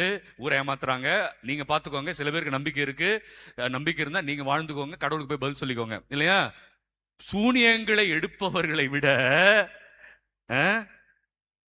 குறி சொல்பவர்களை விட ஆண்டவருடைய திருவுளத்தை நிறைவேற்றுவதுதான் முதன்மையானது. ஹல்லேலூயா, ஹல்லேலூயா. இது எல்லாத்தவிடையும் மேலானது எது?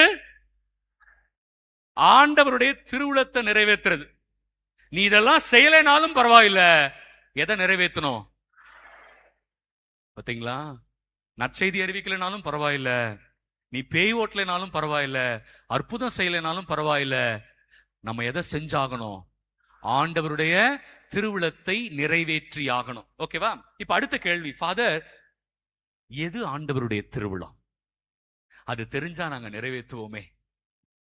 இங்கிலீஷ்ல God's will. What is God's will? ஆண்டவருடைய திருவிழம் எது? திருவிழத்தினுடைய சமஸ்கிருத வார்த்தை தான் சித்தம். திருவிழத்துடைய சமஸ்கிருத வார்த்தை என்ன? சித்தம். நிறைய பேர் சித்தம்ங்கிற சமஸ்கிருத வார்த்தையை பயன்படுத்துறீங்க. பட் அதனுடைய தமிழ் வார்த்தை, சரியான தமிழ் வார்த்தை திருவிழம். ஆங்கில வார்த்தை காட்ஸ் வில். ஆண்டவருடைய திருவிழம் எது? இப்ப அந்த அது புரிஞ்சுக்கிட்டாதான் நம்ம உள்ளே போக முடியும் இல்லையா? நம்ம ஆண்டவருடைய திருவிழத்தை நிறைவேற்ற தான் இந்த உலகத்துக்கு வந்திருக்கிறோம். நம் சொந்த விருப்பத்தை நிறைவேற்றுறதுக்காக இந்த ஊருக்குள்ள, இந்த நாட்டுக்குள்ள, இந்த உலகத்துக்குள்ள நம்ம வரல. அவருடைய திருவிழம். அப்ப அது தெரியணும்ல, எது ஆண்டவருடைய திருவிழம்? எபேசியர் 5வது அதிகாரம் 17வது வசனம். சீக்கிரம் வாங்க, வேக வேகமா வாங்க, டைம் இல்ல. உங்க ஃபாதர் கரெக்டா பாத்துருவார். என்ன அப்படியே ஒரு ஒத்த கண்ணுல பாப்பார் வேற இல்லையா? அப்படி பாப்பாரு, ஏய் அப்படின்னு. நான் வேற பயந்துருவேன். எபேசியர் 5:17. ஆகவே அறிவிலிகளாய் இராமல் ஆண்டவருடைய திருவுளம் யாது என புரிந்து கொள்ளுங்கள். நல்லா கவனிங்க, நல்லா கவனிங்க, அந்த வார்த்தையை கவனிங்க. அறிவிலிகளாயிராமல் ஆண்டவருடைய திருவிழம் யாது என புரிந்து கொள்ளுங்கள். இப்ப கேள்வி என்னன்னா, தெரிஞ்சாதானே புரிகிறது? தெரிஞ்சாதானே புரிஞ்சுக்கிறது? தெரியாம எப்படி புரியும்? என்னமா கரெக்டாமா? முதல்ல திருவிழா என்னன்னு சொல்லுங்க ஃபாதர், அப்புறமா நாங்க புரிஞ்சுக்கிறோம். அதுக்குதான் உங்களை கூட்டிட்டு போறோம் கொஞ்சம் கொஞ்சமா இல்லையா? படம் கிளைமேக்ஸ் முதல்ல வந்துடக்கூடாது. படத்தோட கிளைமேக்ஸ் எப்போ வரணும்? அப்பதான் படம் இன்ட்ரெஸ்டிங்கா இருக்கும். தொடக்கத்திலே கிளைமேக்ஸ் போட்டா எப்படி? ஆண்டவருடைய திருவிழம் யாது என புரிந்து கொள்ளுங்கள். சரி, புரிஞ்சுக்கிறோம். எபேசியர் 1வது அதிகாரம் 9வது வசனம். எபேசியர் 1:9. வேகமா. அவர் தமது திருவுளத்தின் மறைபொருளை நமக்கு தெரியப்படுத்தியுள்ளார். இது கிறிஸ்து வழியாக கடவுள் விரும்பி செய்த தீர்மானம். ஏற்கனவே தெரியப்படுத்தி விட்டார். என்ன ஃபாதர் சொல்றீங்க? அவருடைய திருவுளத்தை ஏற்கனவே தெரியப்படுத்தி விட்டார். ஹல்லேலூயா. என் பாவமே, என் பாவமே, என் பெரும் பாவமே. உங்க அல்லேலூயா நான் வாங்கறதுக்குள்ள படுற பாடு இருக்க. நல்லா கைகளை உயர்த்தி சொல்லுங்க பாப்போம். ஏன் இந்த மாதிரி சொன்னா என்ன? அப்படி கேட்டாதான் சொல்லுவீங்களா? அல்லேலூயான்னு சொன்னாவே கையை உயர்த்தி சொல்ல வேண்டியதானே? அல்லேலூயா. ஏற்கனவே இயேசுவின் வழியாய் திருவுளத்தை ஆண்டவர் வெளிப்படுத்திட்டாராம். ஆண்டவர் ஏற்கனவே வெளிப்படுத்தி விட்டார். நமக்கு தெரிஞ்சிருக்கணும். தெரிஞ்சாதானே புரிஞ்சுக்க முடியும். இப்ப பிரச்சனை என்னன்னா, ஃபாதர் எது திருவுளம்னு தெரியல ஃபாதர். ஒவ்வொருத்தரும் ஒன்னு சொல்றாங்க ஃபாதர். நேத்து ஃபாதர் கிட்ட நகைச்சுவையா ஒரு விஷயம் சொல்லிட்டு இருந்தேன். கல்யாணம் கடவுளுடைய சித்தத்தின்படி நல்லா நடந்துச்சு ஃபாதர் அப்படின்னு சில பேர் சொல்லுவாங்களாம். ஆனா நான் ஃபாதர்கிட்ட கேட்டேன், ஃபாதர் ஜாதி பார்த்தானே கல்யாணம் பண்ணிருப்பாங்க. ஆமா ஃபாதர்.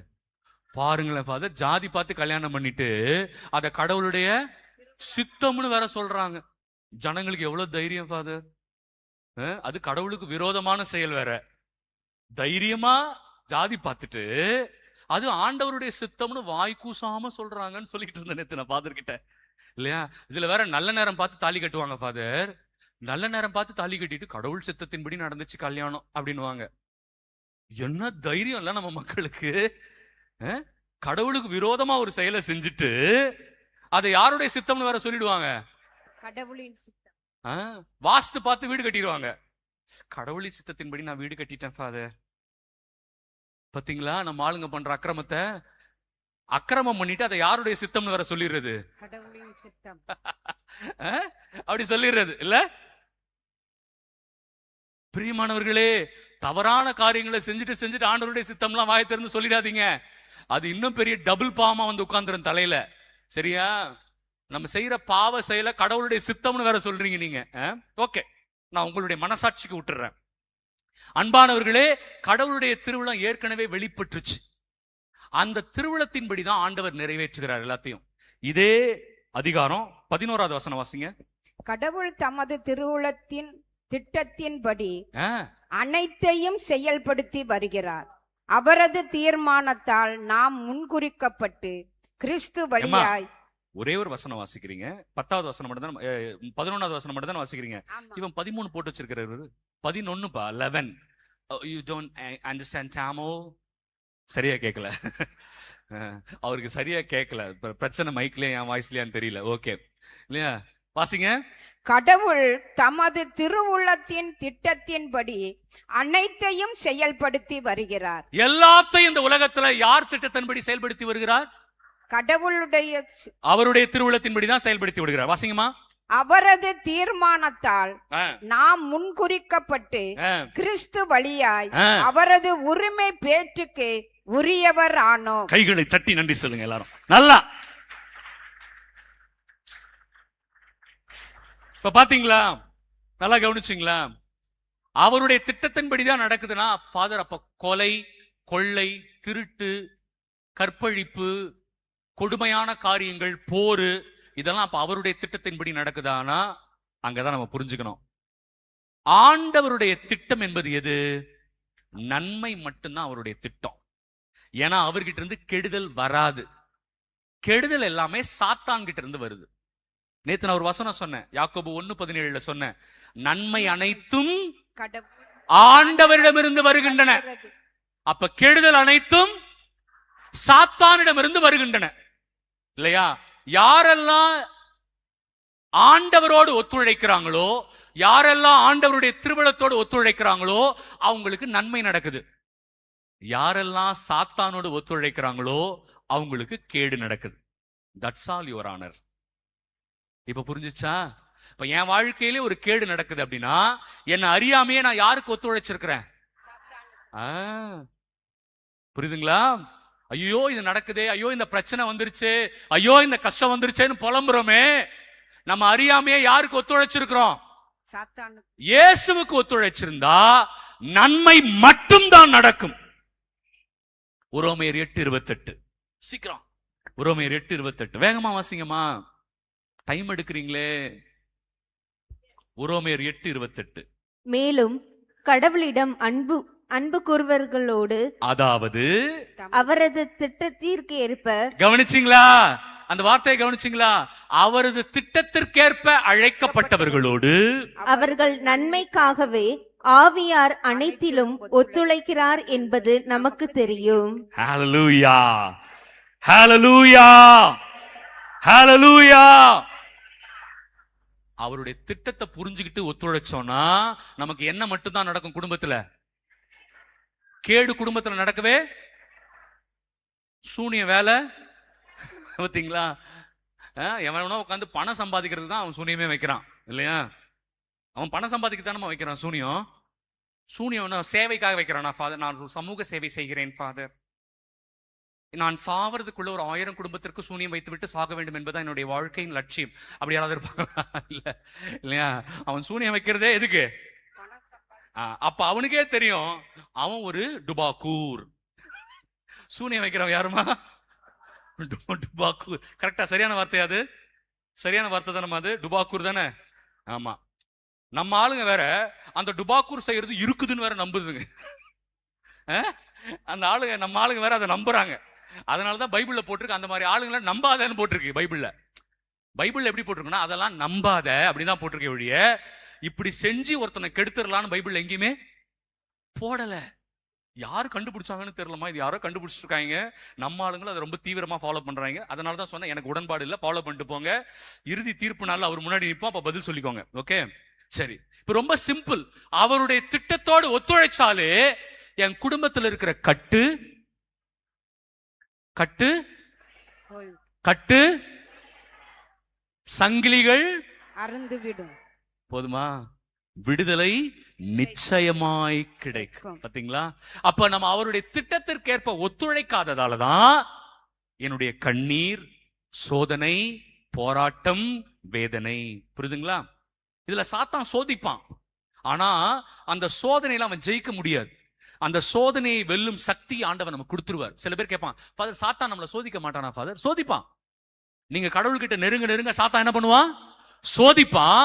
ஆனா அந்த சோதனையை ஜெயிக்கிறதுக்கான வல்லமை யார் கொடுப்பா? எந்த வசனம்? 1 கொரிந்தியர் 10:12-13. 1 கொரிந்தியர் 10வது அதிகாரம் 12-13. அதனால சாத்தான் சோதிக்காமலாம் இருக்க மாட்டான். சாத்தான் சோதிப்பான். அது யார் மூலமோ மந்திரத்துல வந்த சோதனை எல்லாம் இல்ல. சாத்தானோட வேலையே சோதிக்கிறதா. நீ மந்திரம் பண்ணாலும் சரி பண்ணலைனாலும் சரி, சாத்தான் யாரெல்லாம் கடவுளிடம் நெருங்குகிறார்களோ அவர்களை சோதிப்பான். நீங்க பார்த்திருக்கிறீங்களா? கொலைகாரன், கொள்ளக்காரன் இல்லையா, நல்ல கொள்ளை அடிக்கிறவன்லாம் நல்ல காரு பங்களான்னு பயங்கரமா இருப்பான். பார்த்திருக்கீங்களா? இல்ல, நம்ம பார்ப்போம், அவனை பார்ப்போம். என்னங்க, நான் நல்ல நேர்மையா வேலை செய்யறேன், நேர்மையா இருக்கிறேன், நம்மளால ஒரு இடம் வாங்க முடியல, கொள்ளை அடிக்கிறானுங்க, கொலை பண்றானுங்க, ஆனா இப்படி வாழ்றானுங்களே. ஏன் தெரியுமா? சாத்தான ஒண்ணும் பண்ணாது. சாத்தான யாரெல்லாம் கடவுள்கிட்ட நெருங்குறாங்களோ அவங்களதான் சோதிப்பான். இதுக்கு மந்திரம் பண்ணி சோதிக்கணும்னு அவசியம் இல்ல. புரியுதுங்களா? நம்ம இயேசு கிட்ட நெருங்கவே சாத்தான் என்ன பண்ண ஆரம்பிச்சிருவான்? சோதிக்க ஆரம்பிச்சிருவான். ஏன்னா இயேசுவே சொல்றாரு, மத்தேயு 22வது அதிகாரத்துல சொல்லுவாரு. இப்ப வாசிக்க வேண்டாம். மத்தேயு 22:32 சொல்லுவார். பேதுருவை பார்த்து சொல்லுவார், பேதுரு, நேத்து சாத்தான் என்கிட்ட வந்தான். என்ன சொல்லுவாரு? பேதுரு, நேத்து சாத்தான் என்கிட்ட வந்தான், உன்னை சோதிக்கும்படி என்னிடம் அனுமதி கேட்டான். உன்னை சோதிக்கும்படி என்னிடம் அனுமதி கேட்டான். ஏசு என்ன தெரியுமா சொன்னாரு அடுத்த வரியில? நான் உனக்காக ஜெபித்துக் கொள்கிறேன். அப்படின்னா என்ன அர்த்தம்?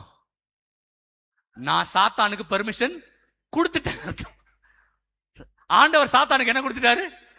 பெர்மிஷன் கொடுத்துட்டாரு. அதுக்கு அடுத்த வரியில சொல்வாரு, நீ அந்த சோதனையிலிருந்து வென்று வந்த பிறகு உன் சகோதரர்களை திடப்படுத்து. ஹல்லேலூயா, ஹல்லேலூயா. பாத்தீங்களா? சோதனை வரதான் செய்யும். ஆனா சோதனை ஜெயிக்கிறதுக்கான வல்லமை ஆண்டவர் நமக்கு கொடுத்துருவார். அதனால யாராவது அந்த கட்டை எடுத்துருவாங்களா, யாராவது அந்த சோதனையை எடுப்பாங்களா, அந்த பில்லி சூனியத்தை எடுப்பாங்களா போவாதீங்க. நானும் போராடலாம் சொல்லிதான் பாக்குறேன். அப்பவும் நம்ம ஆளுங்க கேட்க மாட்டேங்குது. அப்பவும் வரிஞ்சு கட்டிட்டு ஓடுறாங்க. அங்க போனா எடுத்துருவாங்களா, இங்க போனா சோதனை எடுத்துருவாங்களா? எங்க போனாலும் யாரும் எடுக்க முடியாது. நான் தான் எடுக்கணும், நான் தான் எடுக்கணும் இல்லையா? அதுக்கான வல்லமையை கொடுத்திருக்காரு. வசனத்தை வாசிங்கம்மா. எங்கம்மா 1 கொரிந்தியர் 10:12 வந்துருச்சு, வாசிக்க மாட்டீங்க? எனவே நான் தாம் நிலையாக நிற்பதாக நினைத்து கொண்டிருப்பவர் விழுந்து விடாதபடி பார்த்து கொள்ளட்டும். சில பேர் சொல்லுவாங்க, நான் ரொம்ப ஸ்ட்ராங் ஃபாதர், நான் ஆண்டவருக்குள்ளாக இருக்கிறேன், நான் ஆவிக்குள்ளாக இருக்கிறேன், என்னை யாரும் சோதிக்க முடியாது, அப்படிலாம் பீலா விடுவாங்க. அம்மா வேணாமா, இந்த பீலா வேண்டாம், இந்த பீத்தல் வேண்டாம், இந்த பெருமை வேண்டாம், நான் ரொம்ப ஸ்ட்ராங்லாம் யாரும் வாயை திறந்து. ஆமா, அவன் இயேசுவையே சோதிச்சவன் இல்லையா? இயேசு இறை வார்த்தையால் அவனை ஜெயிச்சாரு. நம்மளும் இறைவார்த்தையால தான் ஜெயிக்க முடியும். அப்ப பாருங்க, தன்னை ரொம்ப ஸ்ட்ராங்னு யாரும் நினைக்க வேண்டாம். ஆனா சோதனை வரும் ஆண்டவர்கிட்ட போகும்போது. வாசிங்கம்மா. உங்களுக்கு ஏற்படுகின்ற சோதனை உங்களுக்கு ஏற்படுகின்ற சோதனை பொதுவாக மனிதருக்கு ஏற்படும் சோதனையே அன்றி வேறு அல்ல. பாத்தீங்களா? ஃபாதர் எனக்கு மட்டும்தான் ஃபாதர் இப்படி சோதனை வருது, எனக்கு மட்டும் அப்படிலாம் சொல்லாதீங்க. நமக்கு ஏற்படுகிற சோதனை மனிதர் உலகத்தில் எல்லாருக்கும் ஏற்படுகிற சோதனை. பணக்காரனுக்கும் சோதனை இருக்குங்க. உங்களுக்கு 100 ரூபாய் லெவலுக்கு சோதனை இருந்துச்சுன்னா அவருக்கு 1 லட்சம் ரூபாய் லெவலுக்கு சோதனை வரும். பாத்தீங்களா? பணம் அதிகமா இருக்கிறதுனால அவங்களுக்கு சோதனை கம்மியாவாது, அவங்களுக்கு சோதனை இன்னும் ஜாஸ்தியா தான் வரும். நம்ம நினைக்கிறோம் பணக்காரங்களை பார்த்து பொறாமப்படுறோம் இல்லையா? பாவம், அவங்க நம்மளை விட அதிகமான சோதனைக்கு உள்ளாகிறாங்க. சோதனை எல்லாருக்கும் பொது. வாசிக்குமா. கடவுள் நம்பிக்கைக்குரியவர். அவர் உங்களுடைய வலிமைக்கு மேல் நீங்கள் சோதனைக்கு உள்ளாக விடமாட்டார். இந்த வசனத்தை நம்புறவங்க ஆமென் சொல்லுங்களேன். சந்தோஷமா சொல்லுங்களேன். அவர் நம்பிக்கைக்குரியவர், உங்களுடைய வலிமைக்கு மேல் சோதிக்க. அப்ப என்ன சோதனை வந்தாலும் ஆண்டவர் என்னை காப்பாத்துவாரு, எனக்கு வலிமை கொடுப்பாருன்னு நம்பணும்ல நீங்க. அப்புறம் ஏன் சூனியத்தை எடுக்கிறதுக்கு ஓடுறீங்க? அப்புறமா ஓடுறீங்க? யாருமா சொல்லி கொடுத்தா இதெல்லாம் உங்களுக்கு? பைபிள்ல தப்பு தப்பா சொல்லி கொடுத்துருக்காங்க. ஆண்டவரே எனக்கு கொடுக்குறேன்னு இருக்கிறார்ல, வலிமைய கொடுக்குறேன்னு சொல்லியிருக்கிறாரா இல்லையா? ஏன் ஓடுறீங்க? ஜெபம் பண்ணுங்க. ஒரு குருவானவரை ஜெபம் பண்ண சொல்லி கேளுங்க, தப்பு இல்ல. நீங்க போய் முழந்தால் படிட்டு ஜெபம் பண்ணுங்க, நற்கருணை அட்டன் பண்ணுங்க, நல்ல பாவ அறிக்கை செய்யுங்க, பரிசுத்தமா வாழ முயற்சி பண்ணுங்க. அப்ப ஆட்டோமேட்டிக்கா சோதனை போயிரும்ல. அப்ப ஆண்டவர் அந்த வலிமை எனக்கு கொடுத்திருக்கிறார் இல்லையா? அப்ப ஏன் இந்த மாதிரி தரகர்களை நம்பி ஓடுறீங்க? இடைத்தரகர்கள், ஏஜென்ட்ஸ். சூனியம் வைக்கிறதுக்கு ஒரு ஏஜென்ட், எடுக்கிறதுக்கு ஒரு ஏஜென்ட்டா? என்னங்க இது? பைபிள் தெளிவா இருக்கு. உங்கள் வலிமைக்கு மேல் நீங்கள் சோதனைக்குள்ளாக்க விடமாட்டார். சோதனை வரும்போது அதை தாங்கிக் கொள்ளும் வலிமையை உங்களுக்கு அருள்வார். அப்புறம் அதிலிருந்து விடுபட வழி செய்வார். அதை அண்டர்லைன் பண்ணுங்க. அதிலிருந்து விடுபட வழி செய்வார். ஹல்லேலூயா, ஹல்லேலூயா, ஹல்லேலூயா. எனக்கு இதுல ரொம்ப அலாதி நம்பிக்கைங்க. சோதனைக்குள்ள சாத்தான் சோதனை கொடுப்பான், ஆண்டவர் அதை எதிர்க்கிறதுக்கு வலிமையை கொடுப்பாரு, அதுல இருந்து வெளியில வர்றதுக்கான வழியையும் அவரே எனக்கு கொடுப்பாரு. பிரியமானவர்களே, புரியுதுங்களா? இதுதான் கத்தோலிக்க நம்பிக்கை இல்லையா? இப்ப வந்தது எல்லாமே தவறான போதனைகள் இருந்து உருவான தவறான கருத்துகள் கொண்ட நம்பிக்கை. இன்னைக்கு மக்கள் அதை தான் அதிகமா நம்புறாங்க. பாத்தீங்களா? எப்பவுமே டூப்ளிகேட்டா தான் மக்கள் நம்புவாங்க, ஒரிஜினல் பின்னாடி போக மாட்டாங்க. கடவுள் உனக்கே அந்த வல்லமையை கொடுத்திருக்கிறார், எனக்கு அந்த வல்லமையை கொடுத்திருக்கிறார். அம்மா, நீங்களும் நானும் சேர்ந்து உண்மையிலேயே கடவுளுடைய பிள்ளைகளாக வாழ முடியும். சரி, அப்ப உண்மையாகவே நான் கடவுளுடைய பிள்ளையாக வாழ்வதற்கு சோதனை என்னால் எதிர்க்க முடியும். அப்ப ஆண்டவருடைய திருவிழா எது? இதை இயேசுவே சொல்றாரு. பார்க்கலாமா? யோவான் 4:34. யோவான் 4:34. சீக்கிரம். இயேசு அவர்களிடம், என்னை அனுப்பியவரின் திருவுளத்தை நிறைவேற்றுவதும் அவர் கொடுத்த வேலையை செய்து முடிப்பதுமே என் உணவு. கவனிச்சிங்களா அந்த வார்த்தைய? நான் இந்த உலகத்துக்கு வந்ததே தந்தையின் திருவுளத்தை நிறைவேற்றத்தான். இப்ப இயேசுவே அதை கன்ஃபார்ம் பண்றார். நாம் இந்த உலகத்திற்கு வந்திருப்பதே என்ன செய்யறதுக்கு? நான் இவ்வளவு சொல்றேன்ல, இது முடிஞ்ச உடனே 4 பேர் வருவீங்க. ஃபாதர், பெரிய தடையா இருக்கு ஃபாதர், பெரிய தடை ஃபாதர். என்னமா பண்ணணும்? அந்த தடை எப்படி ஃபாதர் எடுக்கிறது? அம்மா ஜெபம் பண்ணுன்னு கேளுங்கம்மா. நான் ஜெபம் பண்றேம்மா, நானும் ஒரு பாவிதான். ஒருவேளை என் ஜெபத்தை ஆண்டவர் கேட்டார்னா ஆசீர்வதிப்பார்மா. எல்லாமே ஆண்டவர்கிட்ட இருக்கு. நான் உங்களுக்காக ஜெபம் பண்றேன், நீங்க எனக்காக ஜெபம் பண்ணுங்கம்மா. நம்ம மாறி மாறி ஜெபம் பண்ணிக்கலாம். ஆண்டவருக்கு இரக்கமா, அவர் கண்டிப்பா வழிகாட்டுவாரு, அவர் கண்டிப்பா உங்களுக்கு விடுதலை. இதைதான் நான் சொல்லுவேன். நான் உடனே அப்படியா, ஓகே, 11 எலுமிச்சம்பழம் மட்டும் எடுத்துட்டு வாங்க. அதுக்கப்புறமா 2 முழம் கருப்பு கயிறு வாங்கிட்டு வாங்க. அதை நான் அப்படியே மந்திரிச்சு அப்படி கொடுக்குறேன். அப்படி எடுத்துட்டு போய் நீங்க வீட்டுல 4 மூலையில கட்டினீங்கன்னா, இது கத்தோலிக்க நம்பிக்கை இல்லைங்க. இது கத்தோலிக்க நம்பிக்கை இல்லைங்க. வேண்டாங்க, இந்த மாதிரி தப்பா போயிடாதீங்க, தப்பா போயிடாதீங்க இல்லையா? என்னை அனுப்பியரின் திருவிழத்தை நான் நிறைவேற்றினாவே எனக்கு விடுதலை கிடைக்கும். ஹல்லேலூயா. என் குடும்பத்தில் இருக்கிற தடைகள் அகலும். இல்லைங்களா? அப்ப ஆண்டவருடைய திருவிழம் எது? இயேசுவே சொல்றாரு, நான் திருவிழத்தை நிறைவேற்ற தான் வந்தேன். ஃபாதர், இப்பயாவது சொல்லி தொலைங்க ஃபாதர், 12:30 ஆக போகுது. சாப்பாடு போடுறவங்க வேற ரெடியா உட்காந்துருக்காங்க. குண்டானெல்லாம் திறந்துட்டாங்க, இவ்வளவு நேரம் மூடி வச்சிருந்தாங்க. குண்டான திறந்தாதான் ஸ்மெல் வரும், அப்பதான் ஃபாதர் பிரேக்கு விடுவாரு அப்படின்னு குண்டான வேற திறந்துட்டாங்க. ஃபாதர், இப்பவாவது சொல்லுங்க ஃபாதர், கடவுளுடைய திருவிழம் எதுன்னு சொல்லலாமா? 1 தெசலோனிக்கர் 4:3. 1 தெசலோனிக்கர் 4:3. வேகமா எடுங்க. 1 தெசலோனிக்கர் 4:3. நீங்கள் தூயோராவதே கடவுளுடைய திருவுளம். Very good. அது வரைக்கும் நம்ம பாயிண்ட். அதுக்கப்புறம் நீங்க படிச்சுக்கலாம். பட் பாயிண்ட் என்னன்னு சொல்லிட்டு கவனிங்க. நீங்கள் தூயோராவதே கடவுளுடைய திருவிழம். நீங்களும் நானும் பரிசுத்தமான ஒரு வாழ்க்கை வாழ்வதுதான் கடவுளுடைய திருவிழம். ஹல்லேலூயா, ஹல்லேலூயா, ஹல்லேலூயா.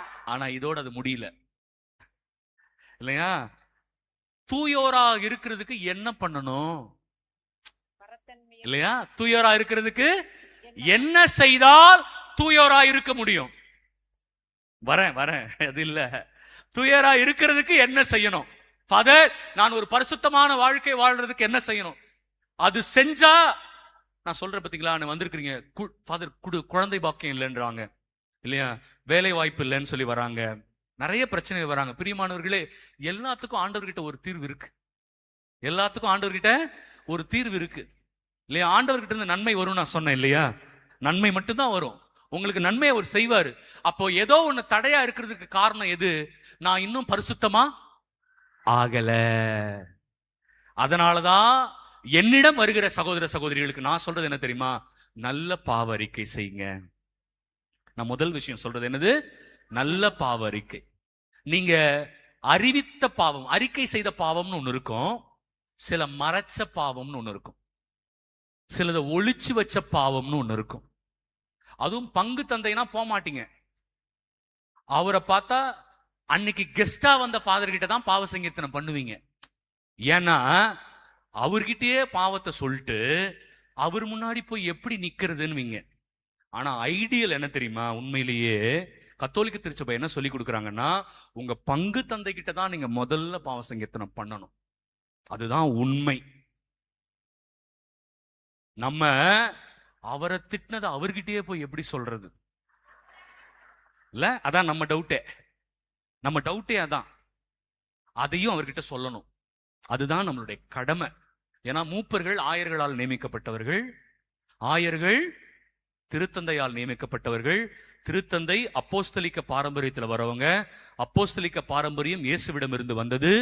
ஆகவே அவர்கள் இயேசுவின் பிரதிநிதியாக இருக்கிறார்கள் முதல்ல இல்லையா? முதல்ல பங்கு தந்த. இப்ப சில பேருக்கு இந்த பங்கு தந்தை பிடிக்கலன்னா அந்த பங்கு தந்தைக்கு போயிடுவாங்க. அப்படிலாம் பண்ணக்கூடாது இல்லையா? அப்படிலாம் பண்ணக்கூடாது. உங்களுடைய பங்கு ஆலயம் தான் முதல்ல உங்களுக்கு. பங்கு ஆலய ஆன்மீகம் இல்லைன்னா அது கத்தோலிக்க திருச்சபைக்கு எதிரானது. சில பேரு பாரிஸ் சர்ச்சுக்கே போக மாட்டாங்க மாசுக்கு. அது பாவம்.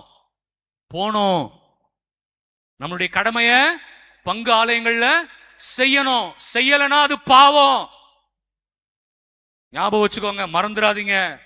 பங்கு ஆலயத்தை விட்டு விலகி இருக்கலாம் நினைக்காதீங்க.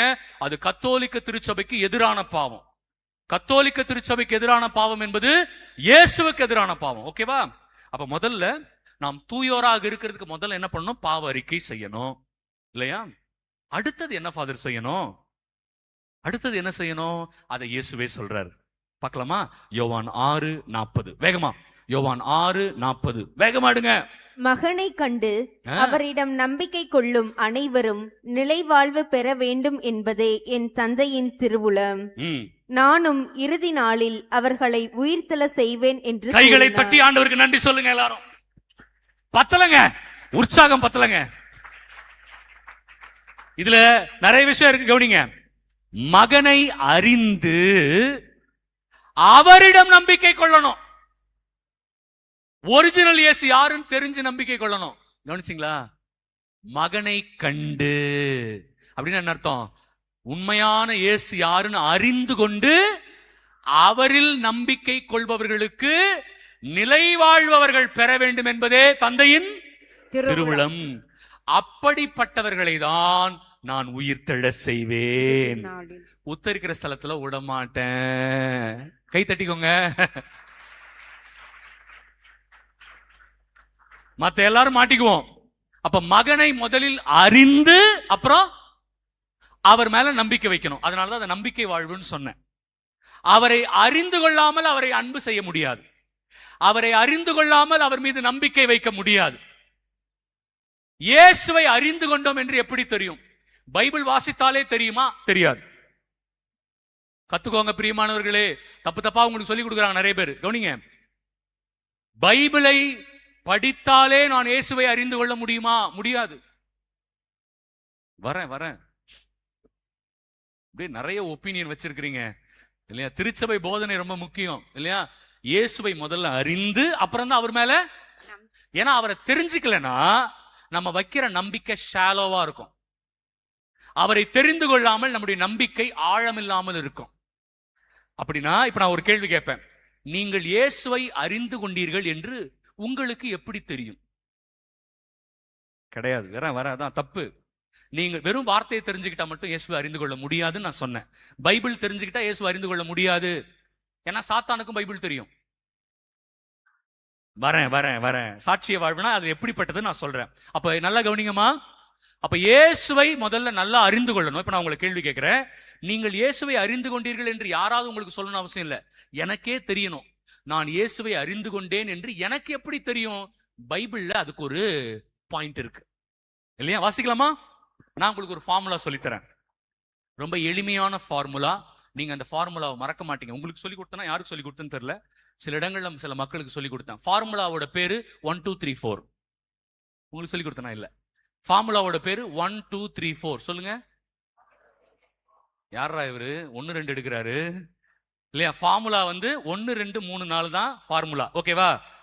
இப்ப ஃபார்முலா எப்படி வரப்போகுதுன்னா 1 யோவான் 2வது அதிகாரம் 3 4 வசனம். 1 யோவான் 2வது அதிகாரம் 3 4 வசனம். ஈஸியா இருக்கா? ஞாபகம் வச்சுப்பீங்களா? ஒரு வாய் வருதா பாரு. 1 யோவான் 2வது அதிகாரம். அப்ப 1 2 3 4 மறக்கவே கூடாது இல்லையா? ஒருவர் இயேசுவை அறிந்து கொண்டார் என்று எப்படி தெரியும்? வாசிங்க. அவருடைய கட்டளைகளை நாம் கடைபிடித்தால் நாம் அவரை அறிந்து கொண்டோம் என்பது உறுதியாக தெரியும். கையை தட்டி நன்றி சொல்லுங்க எல்லாரும். நல்லா கை தட்டுங்க. அங்க ஒரு சகோதரி சொன்னாங்க, ஃபாதர் பைபிள் தெரிஞ்சிருச்சா சாட்சிய வாழ்வா அப்படிலாம் சொன்னீங்களே. உங்களுக்கு ஸ்பெசிபிக்கான ஆன்சர் இங்க இருக்கு. கரெக்டான ஆன்சர் இல்லையா? உங்க ஆன்சருக்குலாம் அதெல்லாம் 2 மார்க் கொஸ்டின். உங்க ஆன்சருக்குலாம் 1 மார்க் கொடுப்பேன். இந்த ஆன்சர் எழுதினீங்கன்னா மட்டும் தான் 2 மார்க். நான் அவருடைய கட்டளைகளை நாம் கடைபிடித்தால் நாம் அவரை அறிந்து கொண்டோம் என்று உறுதியாக தெரியும். ஓகேவா? அப்ப கட்டளையை கடைபிடிக்கலனா அவரை அறிந்து கொள்ள முடியாது. பைபிள் தெரிஞ்சாவே அவரை தெரிஞ்சுக்க முடியாது. பைபிளை கடைபிடித்தால்தான் அவரை அறிந்து கொள்ள முடியும் இல்லையாமா? எஸ். அடுத்த வசனம் 4வது வசனம். அவரை எனக்கு தெரியும் என சொல்லிக்கொண்டு. இதுலதான் நம்மள முக்காவாசி ஆளுங்க இதுலதான் இருக்காங்க. முக்காவாசி ஆள் இந்த கூட்டம் தான். எனக்கு இயேசுவே தெரியும். நான் அவரை ஒரு நாள் ஜெபம் பண்ணும்போது அப்படியே பார்த்தேன். என் முன்னாடி இறங்கி வந்து நின்னாரு, என் தலையில கை வச்சாரு, என்ன அபிஷேகம் பண்ணாருன்னா ரீல் விடுவாங்க. ஆனா கட்டளைய கடைபிடிக்கவே மாட்டாங்க. புரணி பேசுவாங்க, கெட்ட வார்த்தை பேசுவாங்க இல்லையா? தப்பான விஷயங்கள் செய்வாங்க. எல்லாம் செஞ்சுட்டு நான் இயேசுவை பார்த்தேன், எனக்கு இயேசுவே தெரியும், எனக்கு பைபிள் நல்லா தெரியும். Sorry, I am really sorry. நீங்க இவ்வளவு நாள் விட்டது புருடா. நீங்க இவ்வளவு நாள் மக்கள் கிட்ட விட்டது என்னது? புருடா இல்லையா? நீ கட்டளையை கடைபிடிக்காம இயேசுவை அறிந்து கொள்ள முடியாது. யாராவது அவரை எனக்கு தெரியும் என சொல்லிக்கொண்டு அவருடைய கட்டளைகளை கடைபிடிக்காதவர்கள் பொய்யர். உண்மை அவர்களிடம் இராது. ஃபாதர், எந்நேரமும் பைபிளும் கையுமாதான் ஃபாதர் நான் சுத்துவேன். ஒரு நாளைக்கு 4 ஜெபமாலை சொல்லுவேன் ஃபாதர். 2 திருப்பலி பார்ப்பேன் ஃபாதர். அன்பியத்துல அவ மூஞ்சில மட்டும் முழிக்க மாட்டேன் ஃபாதர். எம்மா நீ பண்ணது எல்லாமே வேஸ்ட், நீ பண்ணது எல்லாமே வேஸ்ட்டுமா இல்லையா? அவளை மட்டும் அவகிட்ட மட்டும் பேச மாட்டேன் ஃபாதர். 1 லட்சம் கொடுத்தாலும் பேச மாட்டேன் ஃபாதர். ஆனா 4 ஜபமால சொல்லுவேன் ஃபாதர். பைபிளையே எப்ப பார்த்தாலும் இதயத்துக்கிட்டே வச்சுப்பேன் ஃபாதர். அழுது அழுது ஜெபம் பண்ணுவேன் ஃபாதர். ஜபத்தையும் கேட்க மாட்டாரு, உங்களுக்கு இயேசுவையும் தெரியாது. கையில பைபிள் வச்சிருக்கிறதுனால இயேசுவை தெரிஞ்சுக்க முடியாது, பைபிள் வாசிக்கிறதுனால இயேசுவை தெரிஞ்சுக்க முடியாது. பைபிள் வசனங்களை கடைபிடித்தால் மட்டுமே நீங்கள் இயேசுவை அறிந்து கொண்டீர்கள் என்று உறுதியாய் உங்களுக்கு தெரியும். அது வரைக்கும் உங்களுக்கு தெரியாது. நீங்க தெரிஞ்சதா சொல்லிப்பீங்க, அவரை எனக்கு தெரியும்னு நீங்க சொல்லிக்கலாம். ஆனா உங்களை இயேசு எப்படி பார்க்கிறார் தெரியுமா? பொய்யராக பார்க்கிறார். பாத்தீங்களா? நம்மளை இயேசு எப்படி பார்க்கிறாரு? பொய்யர். அவருடைய கட்டளைகளை நாம கடைபிடிக்கலாம், இயேசு நம்மளை எப்படி பார்க்கிறாரு? பொய்யராக பார்க்கிறார்.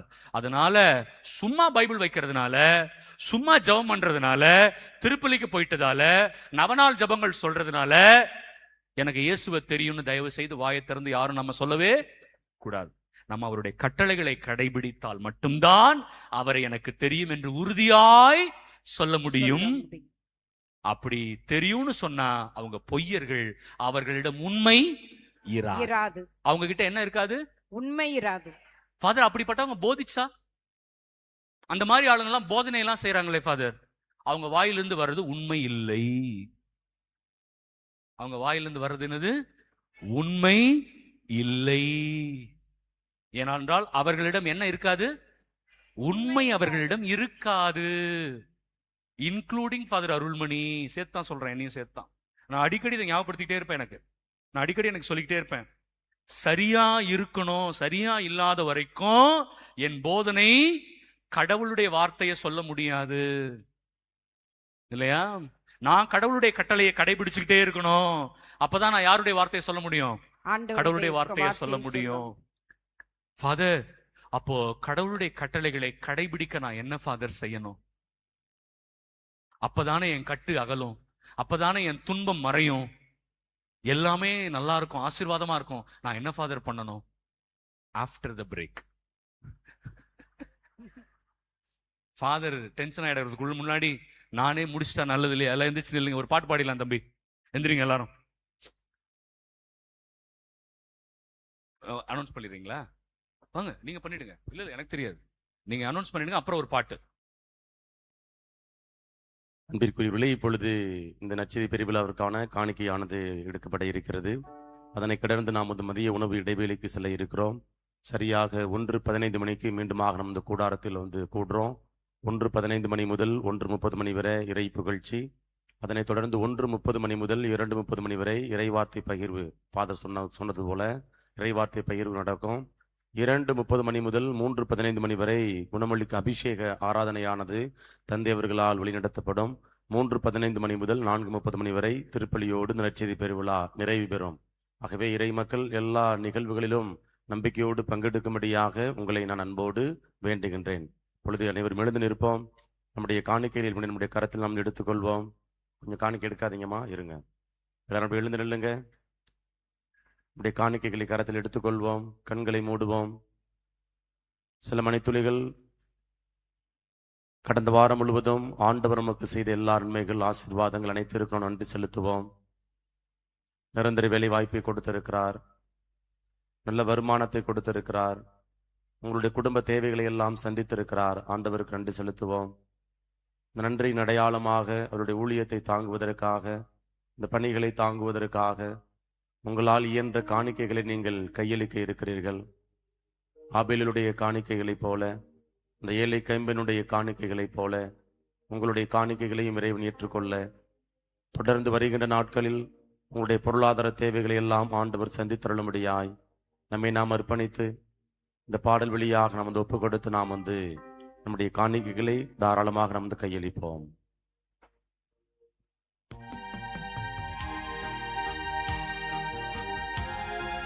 என்ன பாடுப்பா? உகந்த காணிக்கையாய். ஓகே.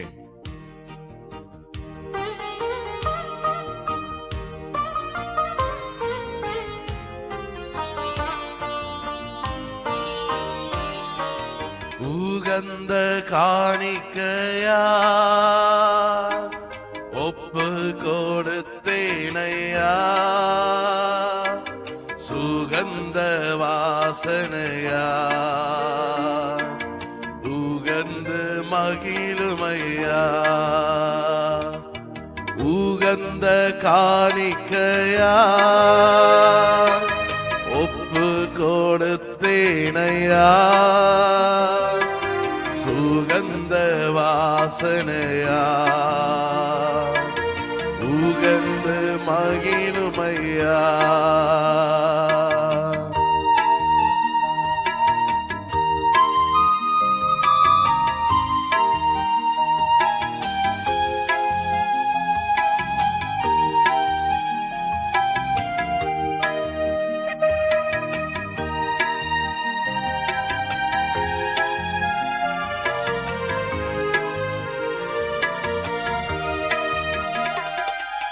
தகப்பனே உன் பீடத்தில்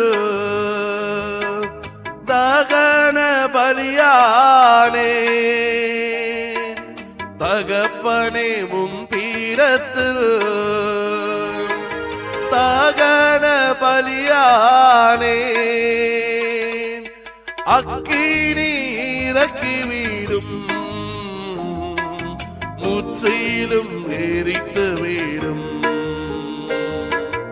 அக்கினி இறக்கிவிடும் முற்றிலும் எரித்து விடும். உகந்த காணிக்கையா ஒப்பு கொடுத்தேனையா, சுகந்த வாசனையா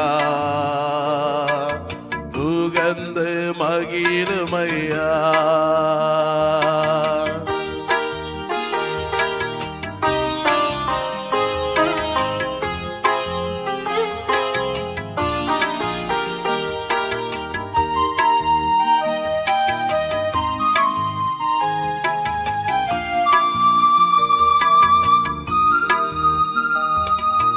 அப்பாவும் சமூகத்தில் ஆர்வமாய் வந்தேனையா, சேர்ந்து பாடுவோமா. அப்பாவும் சமூகத்தில்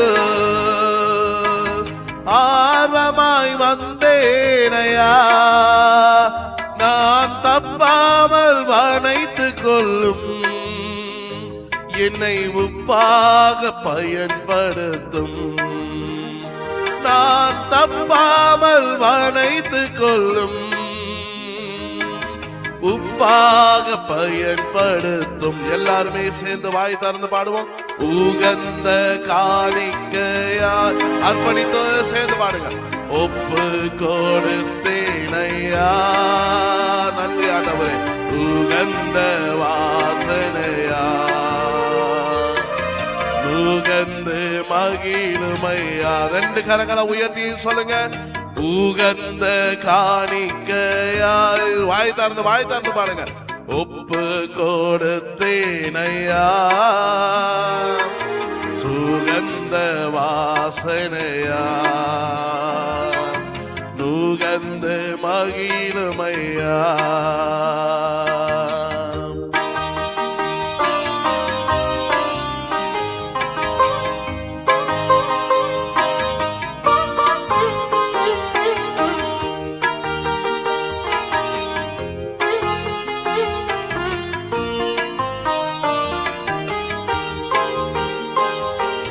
வேண்டாத பலவீனங்கள் ஆண்டவா முன்வைக்கின்றேன். ஒப்பு கொடுங்க. வேண்டாத பலவீனங்கள் ஆண்டவா முன்வைக்கிறேன். மீண்டும் தலை தூக்காமல் மாண்டு மடியட்டுமே. ஆண்டவரே, மீண்டும் தலை தூக்காமல் மாண்டு மடியட்டுமே. 2 கரங்களை உயர்த்தி ஒப்பு கொடுத்து பாடி. உகந்த காணிக்கையா அப்பா ஒப்பு கொடுத்தேனையா. ஆமென். சுகந்த வாசனையா முகர்ந்து மகிழுமையா. ஒரு நிமிஷம் நல்லா சத்தமா பாடுங்க. உகந்த காணிக்கையாய் ஒப்பு கொடுத்தேனையா. எல்லாருமே பாடுங்க. சுகந்த வாசனையா முகர்ந்து மகிழுமையா. வல்லமையோடு கரங்களை மேலே உயர்த்துவோமா? வல்லமையோடு கரங்களை மேலே உயர்த்தி ஆண்டவரை துதிப்போமா? எல்லாரும் அப்படியே கரங்களை மேலே உயர்த்தி எல்லாரும் அப்படி எழுந்து நில்லுங்க. எழுந்து நின்ற வல்லமையோடு கரங்களை மேலே உயர்த்தி அப்படியே ஆண்டவருடைய ஒப்பு கொடுப்போமா? ஹல்லேலூயா ஹல்லேலூயா ஹல்லேலூயா ஹல்லேலூயா ஹல்லேலூயா ஹல்லேலூயா. ஒப்பு கொடுக்கிறேன் ஆண்டவரே, ஒப்பு கொடுக்கிறேன் தகப்பனே, ஒப்பு கொடுக்கிறேன் ஆவியானவரே, உகந்த காணிக்கையாக ஒப்பு கொடுக்கிறேன் ஆண்டவரே. ஆண்டவரே இயேசுவே, வல்லவரே, நல்லவரே, தூயவரே, நன்றி ஐயா, நன்றி ஐயா, நன்றி ஐயா, நன்றி ஐயா, நன்றி ஐயா, நன்றி ஐயா. எல்லாரும் அப்படியே கரங்களை மேலே உயர்த்துங்க மக்களே. எல்லாரும் அப்படியே கரங்களை மேலே உயர்த்தி அப்படியே கூப்பிடுங்க. இயேசுவேன்னு சொல்லி கூப்பிடுங்க. கூப்பிடுங்க. இந்த சத்தம் பத்தாத வல்லமையோடு குரல் அப்படியே கூப்பிடுவோமா? இயேசுவே, இயேசுவே, இயேசுவே, இயேசுவே. ஆண்டவரே, ஆண்டவரே, வல்லவரே, என்னை காண்பவரே, ஒரு கொடுப்பவரே, வாழ்வு அருள்பவரே, நன்றி ஐயா. உகந்த காணிக்கையாக ஒப்பு கொடுக்கிறோம் ஆண்டவரே. சுகந்த வாசனையாக எங்களை ஏற்றுக்கொள்ளும்படியாய் நாங்கள் ஒப்பு கொடுக்கிறோம் ஆண்டவரே. நன்றி அப்பா, நன்றி அப்பா. கடந்த வாரம் முழுவதுமாக எங்களுடைய பொருளாதார தேவைகளை சந்தித்ததற்காக நன்றி ஆண்டவரே. நிரந்தர வேலை வாய்ப்பை கொடுத்ததற்காக நன்றி ஆண்டவரே. நல்ல வருமானத்தை கொடுத்ததற்காக நன்றி ஆண்டவரே. எங்களுடைய தேவைகளை எல்லாம் சந்தித்ததற்காக நன்றி ஆண்டவரே. இது எங்களுடைய ஊழியத்தை தாங்குவதற்காக எங்களுடைய உழைப்பின் பயனில் இருந்து ஆண்டவரே, வருமானத்தில் இருந்து ஆண்டவரை நாங்கள் ஒப்புக் கொடுக்கிறோம் ஆண்டவரே. எங்களுடைய காணிக்கைகளை ஆபேலுடைய காணிக்கைகளை போல, ஏழை கைம்பனுடைய காணிக்கைகளை போல ஏற்றுக்கொள்ளும்படியாய் நாங்கள் ஒப்புக் கொடுக்கிறோம் ஆண்டவரே. Hallelujah, hallelujah, hallelujah, hallelujah. Praise the lord. கரங்களை மேலே உயர்த்தி praise the lord, praise the lord, hallelujah, hallelujah. ஆண்டவருக்குள் பிரியமான அன்பு சகோதர சகோதரிகளே, உணவு இடைவேளைக்கு கலந்து செல்ல இருக்கிறோம். எல்லாருக்கும் உணவு, தேவையான உணவு ஏற்பாடு செய்யப்பட்டிருக்கிறது. ஆகவே அருள் கூர்ந்து வரிசையில செல்லுங்க. ஆண்களுக்கு ஒரு வரிசை விடுங்க. பெண்கள் 5 வரிசை 6 வரிசை இருக்குது அப்படின்னா 5 வரிசைகள் பெண்களுக்கு, ஒரு வரிசை ஆண்களுக்கு. ஆகவே உங்களுக்கு தேவையான உணவை பெற்று உண்ணும்படியாக, உணவை வீணாக்க வேண்டாம் என உங்களை நான் அன்போடு வேண்டுகின்றேன். மீண்டுமாக 1:15 மணிக்கு கூடாரத்தில் ஒன்று கூடும்படியாக உங்களை நான் அன்போடு கேட்டுக்கொள்கிறேன். Price the Lord.